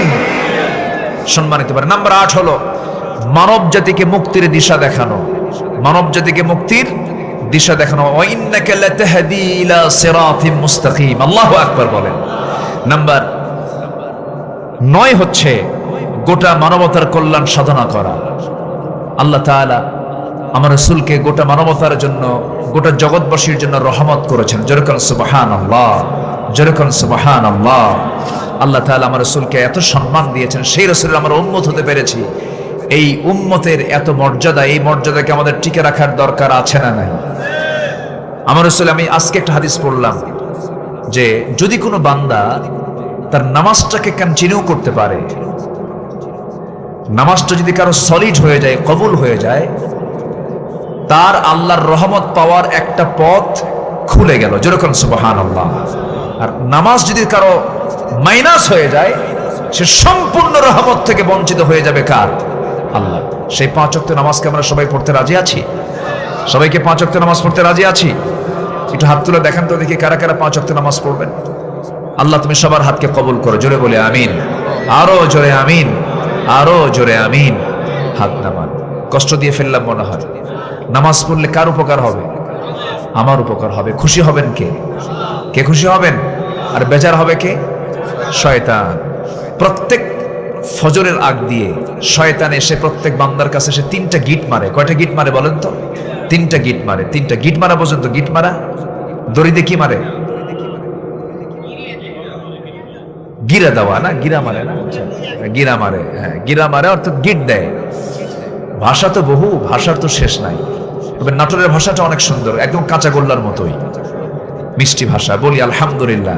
কিন্তু আজকে সবুজ ভাই কিন্তু কাঁচাগোল্লা খাওয়াই নাই, বুঝলেন? রেখে দিছে, বুঝলেন? রেখে দিছে আছে, মানে এমন দাওয়াত দিছে যে রেখে দিছে, এখনো খাওয়াই নাই। একা একা যায়নি, একসাথে দেবে। আচ্ছা, একসাথে দেবে। যাক, এমনি মজা করলাম। ভাষা, ভাষার কি শেষ আছে বলেন তো? কিন্তু ভাষাটা কে দিয়েছেন বলেন তো? আল্লাহ দিয়েছেন। এই একই দেশ, কত ভাষা, কত বিচিত্র ভাষা দিয়ে আল্লাহ তাআলা এই দেশটাকে গড়িয়েছেন। গোটা পৃথিবীতে আল্লাহ তাআলা 4,500 ভাষা দিয়েছেন। বলেন আলহামদুলিল্লাহ। কত হাজার ভাষা বলেন তো? 4,500 ভাষা দিয়েছেন। কেন দিয়েছেন? কি জন্য দিয়েছেন? এটাই তো আমার আল্লাহ তাআলার সবচেয়ে বড় কুদরত। আল্লাহু আকবার বলেন। তো শয়তান 3টা গিট দিয়ে দেয়, গিট মেরে চলে যায়। রাসূল বলেন, তোমার কি সেই 3টা গিট ছুটাতে চাও? সাহাবা কেরাম বললেন, হ্যাঁ, আমরা ছুটাতে চাই। রাসূল আমলটা শিখাইয়া দিলেন। সেই 3টা গিট যদি ছুটাতে চাও, নাম্বার 1 হলো, যখন তোমার কানে আযানটা চলে আসবে, সঙ্গে সঙ্গে বিছানা থেকে পিঠটা তুমি সরায় নিয়ে তুমি বসে পড়বে। 1 নাম্বার গিটটা ছুটে যাবে। নাম্বার 2 হলো, সুন্দর করে নামাজের নিয়তে ওযু বানায় নিবা। ওযু করতে হবে কিসের নিয়তে বলেন? কিসের নিয়তে? নামাজের নিয়তে। মূলত ওযুটা কিসের জন্য করা হয় বলেন তো? বলেন বলেন বলেন বলেন। তাহাজ্জুদ নামাজ পড়া নফল, কিন্তু ওযু করা কি? ফরজ। ওযু সর্বক্ষণের জন্য কি? ফরজ। নামাজ পড়তে গেলেই ওযু করা, যদিও নফল নামাজ, কিন্তু ওযু করা ফরজ। ওযুর গুরুত্ব অনেক। ওযু বানালে পরে হাতের সগীরা গুনাহগুলো মাফ হয়ে যায়। মুখমণ্ডল ধৌত করলে মুখের সগীরা গুনাহগুলো মাফ হয়ে যায়। মাথা মাসে করলে মাথার সগীরা গুনাহগুলো মাফ হয়ে যায়। 2 পা ধৌত করলে 2 পায়ের সগীরা গুনাহগুলো মাফ হয়ে যায়। বান্দা যখন নামাজে দাঁড়ায়, আল্লাহ বান্দার সামনে দাঁড়ায় যান। বান্দা যখন সূরা ফাতিহা একটা একটা করে আয়াত বলে, আল্লাহ তাআলা একটা একটা করে জবাব দিয়ে দেন। বান্দা যখন রুকুতে যায়, আল্লাহ তখন অস্থির হয়ে যান। সিজদায় পড়ার সঙ্গে সঙ্গে আল্লাহ বলেন, ও ফেরেশতারা, তোরা সাক্ষী থাক, এই বান্দার তামাম জিন্দেগীর সমস্ত গুনাহগুলো আমি আল্লাহ মাফ করে দিলাম। আমার বন্ধুগণ, রাসূল শিখিয়ে দিলেন, সুন্দর করে ওযু বানায় নিবা। শয়তানের 2 নাম্বার গিটটা ছুটে যাবে। এরপরে তুমি পায়ে হেঁটে মসজিদের দিকে রওনা দিবা। প্রতি কদমে কদমে 10টা করে নেকি লেখা শুরু হয়ে যাবে। মসজিদ বাড়ি থেকে যত দূরে থাকবে তার রহমত বেশি হবে। যার বাড়ি মসজিদ থেকে দূরে, তার রহমত কম না বেশি? আজ থেকে রহমত কম না বেশি? অনেকে বলেন, জানেন আমি বড় ভাগ্যবান, আমার মসজিদের সাথে আমার বাড়ি। আমি কই, না, তোর ভাগ্য ভালো না। কি কথা কি বুঝতেছেন? অনেকে কয় না এই কথা, যে ভাই আমার বাড়িটা খুব পজিশন মতো। কেন? একদম আমার বাড়ির সামনেই মসজিদ, খুব সুবিধা, খুব কপালওয়ালা। না, তোর কপাল ভালো না। রাসূল বলেছেন, তার কপালটা ভালো যার মসজিদ, যার বাড়িটা মসজিদ থেকে সবার দূরে। আল্লাহু আকবার বলে। সবার দূরে মানে কি? তার যেতে কদমটা বেশি লাগবে, প্রত্যেকটা কদমে কদমে তার সওয়াবটা বেশি হয়ে যাবে। আমার বন্ধুগণ, রাসূল বলছেন যদি কোনো বান্দা নাম্বার 3 কাজ করে, ওযু বানায়া পায়ে হেঁটে হেঁটে মসজিদের দিকে গিয়ে নামাজের যখন নিয়তে দাঁড়ায়া যায়, 3টা গিট ছুটে যায়, ওই বান্দার কাছে সারাদিন শয়তান আর ওয়াসওয়াসা দেওয়ার সাহস পায় না। আল্লাহ তুমি আমাদেরকে এই 3টা গিট প্রত্যেক দিন ছুটানোর তৌফিক দিয়ে দাও। জোরে বলি আল্লাহুম্মা আমিন, আরো জোরে আল্লাহুম্মা আমিন। অনেক কথা বলে ফেলেছি আমি, আরো পয়েন্ট ছিল, আমি তো কেবল 9টা পয়েন্ট সারলাম। এখন উম্মতের, নবীর প্রতি উম্মতের শিষ্টাচারগুলো কি কি আরো 5টা ছিল না? 5টা মনে আছে আপনার? বলবো বলবো সুন্দর মানুষ, আলহামদুলিল্লাহ। যাক, যতটুকু হয়েছে আমরা বলে ফেলি আলহামদুলিল্লাহ। সবাই নামাজের মতো করে বসি, আমরা আল্লাহর কাছে চাবো। জি, সঙ্গীত গজল বলতে হবে? আচ্ছা, দেখা যাক। হ্যাঁ জি, ইনশাআল্লাহ। আমরা দোয়ার আগ দিয়ে অনেকে গজল শুনতে চেয়েছেন, গজল শুনবেন আপনারা? আগ্রহ আছে এখনো? আচ্ছা, দেখা যাক ইনশাআল্লাহ। আমরা না, এখন আর সে সময়টা নাই, আমরা একটু গজল বলি, আমরা দোয়ার দিকে যাবো ইনশাআল্লাহ। তো আজকের এই মাহফিল যে শুরু হলো নাজিরপুর উচ্চ বিদ্যালয় মাঠে, এই মাহফিল প্রত্যেক বছর হোক, সবাই চান তো আপনারা ইনশাআল্লাহ? আল্লাহ তুমি মাহফিলকে কবুল করে নাও। এই মাহফিলের পেছনে যারা পৃষ্ঠপোষকতায় যারা ছিলেন, আল্লাহ তুমি সকলের খেদমতকে তুমি আল্লাহ কবুল করো। যেটা ভালো দিয়ে শুরু হয়, এই ভালোটা কি বন্ধ রাখা দরকার না চালু রাখা দরকার? মন্দ বন্ধ হবে, ভালো চালু থাকবে। জোরে বলি ইনশাআল্লাহ। আল্লাহ তুমি মাহফিলকে কবুল করো, কমিটিকে কবুল করো, এলাকাবাসীকে তুমি আল্লাহ কবুল করে নাও। জি, আমি ছেড়ে দেই নাকি? ছেড়ে দেব? আচ্ছা আচ্ছা। ও, এখানে কিছু বই ছিল আমারই এটা সংকলিত বই। আমাদের জীবনে চলতে গেলে দৈনন্দিন জীবনে কিছু হাদিস দরকার হয়। 500 হাদিস একটা বইয়ের মধ্যে আপনারা পাবেন। 500 হাদিস মানে খুব সংক্ষিপ্ত করে আমি নির্বাচিত সিয়াসির থেকে সামনে রেখে এই 500 হাদিস আমি সংকলন করেছি। আরেকটা হলো, যারা আদব নাই তারে কি কয়? আসতে কয়। তাহলে আদব ঠিক করার দরকার আছে না নাই? তাহলে সন্তানদের আদব, নিজের আদব, পরিবারের আদব রক্ষা করার জন্য, ঠিক করার জন্য আমার একটা বইয়ের নাম, সেটা হচ্ছে আদব অর্থাৎ শিষ্টাচার। এই বইটা আপনারা পাবেন, মঞ্চ থেকে আপনারা সংগ্রহ করতে পারবেন ইনশাআল্লাহ। দুটা একটা, এগুলো মনে হয় এখন, আমি তো এই বছরে বই এর আমি দেখি নাই, এমন মনে প্রকাশনে মনে হয় আসছে 50 টাকা করে। হ্যাঁ, 50 টাকা করে আপনারা এটা সংগ্রহ করতে পারবেন ইনশাআল্লাহ। তো আসুন আমরা আল্লাহর কাছে চাবো, আল্লাহর কাছে কাঁদবো, আল্লাহ যেন আমাদের গুনাহগুলোকে মাফ করে দেন। আর গজল কি বলতে হবে? আমাদের প্রিয় বন্ধু আল্লাহর পরে মুহাম্মদ সাল্লাল্লাহু আলাইহি ওয়াসাল্লাম, দেখি একটু চেষ্টা করি রাসূলকে নিয়ে একটা নাতে রাসূল বলার জন্য। সে কোন বন্ধু বলো বেশি বিশ্বস্ত, সে কোন বন্ধু বলো বেশি বিশ্বস্ত, কার কাছে মন খুলে দেয়া যায়, কার কাছে সব কথা বলা যায়, হওয়া যায় বেশি আশ্বস্ত, তার নাম আহমদ বড় বিশ্বস্ত। ঠিক কিনা? আহমদ বড় বিশ্বস্ত, যেজন কখনো ব্যথা দিতে জানে না, যেজন কেবলই মুছে দেয় বেদনা, যেজন কখনো ব্যথা দিতে জানে না, যেজন কেবলই মুছে দেয় বেদনা, হৃদয়ের হাহাকার আপন করে নিতে আর কার বুক এত প্রশস্ত, তার নাম আহমদ বড় বিশ্বস্ত।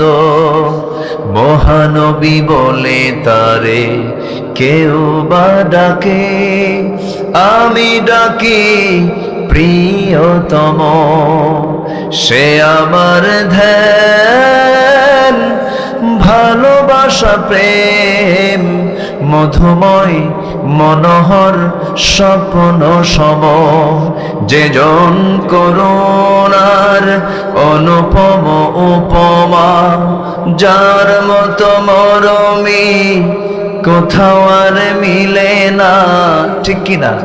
যে জন করুণার অনুপম উপমা, যার মতো দরদি কোথাও আর মিলে না, জীবনের আঙিনায় আবাদ করে দিতে আর কারব এত প্রশস্ত, তার নাম আহমদ বড় বিশ্বস্ত। সে কোন বন্ধু বলো বেশি বিশ্বস্ত, কার কাছে মন খুলে দেয়া যায়, কার কাছে সব কথা বলা যায়, হওয়া যায় বেশি আশ্বস্ত, তার নাম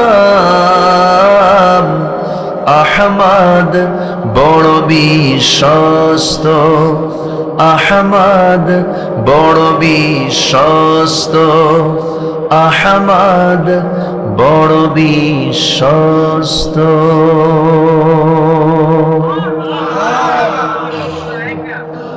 سبحانك اللهم وبحمدك أشهد أن لا إله إلا أنت أستغفرك وأتوب إليك. اللهم آمين. ربنا ظلمنا أنفسنا وإن لم تغفر لنا وترحمنا لنكونن من الخاسرين. لا تزغ قلوبنا بعد إذ هديتنا وهب لنا من لدنك رحمة إنك أنت الوهاب. গভীর রাত, নিঝুম রাত, ঝিমানো রাত্রিতে চাঁদের মতো হাজারো মুসলমান নর নারী নিয়ে তোমার কালামের দু তিনটা আয়াতকে সামনে রেখে নবজির নবতী জিন্দেগির উপরে কিছু আলোচনা করেছি। নবজিকে তুমি আল্লাহ কি দায়িত্ব দিয়েছিলে, সেই দায়িত্বগুলো কি কি, সেই বিষয়ে কিছু কথা বললাম। সে শান্তে সে তোমার শাহী দরবারে কাঙ্গালি ফিকিরের মতো দুটো হাত পেতে আছে। আল্লাহ, গুনার দিকে নজর দিও না, বান্দা মনে করে তামাম জীবনের সমস্ত গুনাহগুলোকে মেহেরবানি করে মাফ করে দাও। জনম দুঃখিনী মা, জনম দুঃখী বাপ জান যারা চলে গেলেন, জিন্দেগির গুনাহগুলো মাফ করো, কবরগুলোকে জান্নাতের টুকরা বানাইয়া দাও। অনেক আলোচনা শেষ করে বাড়ি ফিরে যাব রে, বাড়িতে ফিরে গিয়ে সব দেখবো কিন্তু মাকে পাবো না রে। যেই মার চেহারার দিকে তাকালে বরকত নাজিল হয়, যেই মার চেহারার দিকে তাকালে সগীরা গুনাহগুলো মাফ হতে থাকে, সেই বরকতি মা, সেই রহমতি মা যারা চলে গেল, জিন্দেগির গুনাহগুলো মাফ করো, কবরগুলোকে জান্নাতের টুকরা বানায়া দাও। আব্বা আম্মার জন্য তুমি তো দোয়া শিখিয়ে দিয়েছো, আওয়াজ দিয়ে দিয়ে ঠোঁটটা মিলিয়ে মিলে আমার সঙ্গে আওয়াজ দিয়ে সবাই বলেন, রব্বির হামহুমা কামা রব্বায়ানি সগীরা। সবাই বলুন, রব্বির হামহুমা কামা রব্বায়ানি সগীরা, রব্বির হামহুমা কামা রব্বায়ানি সগীরা। আল্লাহ তাআলা বিশেষ করে মাহফিলটার আয়োজন যারা করেছেন, শোনার জন্য যারা কষ্ট করে আসছেন, বিনিময়ে কিয়ামতের কঠিন ময়দান যেদিন কেউ কাউকে চিনবে না, সেই কঠিন মুসিবতের দিন মাহফিলটা সবার জন্য নাজাতের মাধ্যম তুমি আল্লাহ বানাইয়া দিও। সবুজ ভাইকে কবুল করো, মাওলানা সাব্বির বেলালকে তুমি আল্লাহ কবুল করো, মাসুদুর রহমানকে তুমি আল্লাহ কবুল করো। সবার নাম তো আমার জানা নাই, আমার ডানে বামে সামনে পেছনে যত ভাই হাত তুলেছেন, যার যা প্রার্থনা তুমি আল্লাহ দয়া করে মঞ্জুর করে নাও। তোমার নাম দাও বাইতুল আকসা তুমি আল্লাহ মুসলমানদের হাতে তুলে দাও। আল্লাহ তাআলা ফিলিস্তিনকে বাঁচাও, কাশ্মীরকে বাঁচাও, সিরিয়াকে বাঁচাও। 180 কোটি মুসলমানের জন্য আল্লাহ ওমরের মতো, আবু বকরের মতো, ওসমানের মতো একজন নেতা পাঠায়া দাও। মুসলমানদের আজকে পায়ের তলায় মাটি নাই, এই ক্রান্তি লগ্নে মুসলমানদেরকে একটা প্ল্যাটফর্মে আসার তৌফিক তুমি আল্লাহ দিয়া দাও। আয় আল্লাহ তাআলা কোন দিন দুনিয়া থেকে বিদায় নেব জানি না, ডান হাতে আমলনামা না আসা পর্যন্ত মরণ দিও না। মরতে যখন হবে তুমি আল্লাহ শহীদে মওত কপালে জুটায়া দিও। আয় আল্লাহ তাআলা আশেপাশে কত মাইয়া শুয়ে আছে কবরবাসী হয়ে, এই কবরবাসীর জন্য দোয়া করি। কবরবাসীর সমস্ত আযাব মাফ করো, কবরগুলোকে জান্নাতের বাগিচা বানাইয়া দাও। দুনিয়া থেকে কোন দিন বিদায় নেব জানি না, ডান হাতে আমলনামা না আসা পর্যন্ত মরণ দিও না। আয় আল্লাহ তাআলা তোমার কাছে দোয়া করি, পাখিটা খাঁচা থেকে মুক্ত হয়ে কবরবাসী হয়ে গেছে, আমাদের সবার প্রাণ প্রিয় কোরআনের পাখিটাকে তুমি আল্লাহ জান্নাতের উচ্চ মাকাম তুমি আল্লাহ দিয়ে দাও। আয় আল্লাহ তাআলা যেদিন মরে যাব টান মেরে ঘর থেকে বের করে দেবে, জীবনের শেষ গোসলটা হয়ে যাবে, মোরামুখ সব দেখে দেখে চলে যাবে, কবরে শোয়া দেবে, বাঁশ চাপা দেবে, মাটি চাপা দেবে, কিচ্ছু থাকবে না, আমার দুনিয়ার সঙ্গে কোনো সম্পর্ক হবে না রে। ও আল্লাহ 24 ঘন্টা যাবে না, মাথার চুলগুলো খসে খসে পড়বে, 3 দিন যাবে না, চামড়াগুলো গলে গলে পোকার পেটের খাবার হবে, মাত্র 7টা দিন পেটের নারী বাড়ির সব চোখ মুখ কান নাক দিয়ে বের হওয়া শুরু হয়ে যাবে, মাত্র 3টা মাস কবর যদি খনন করা হয় দেখা যাবে কয়েকটা হাড় ছাড়া কিচ্ছু নাই রে আল্লাহ।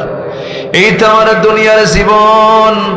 ও আল্লাহ তোমার পছন্দের বান্দা হতে চাই, আমাদের শেষ সময়ে শেষ লগন যখন চলে আসবে জামানে জারি করে দিও লা ইলাহা ইল্লাল্লাহু মুহাম্মাদুর রাসূলুল্লাহ।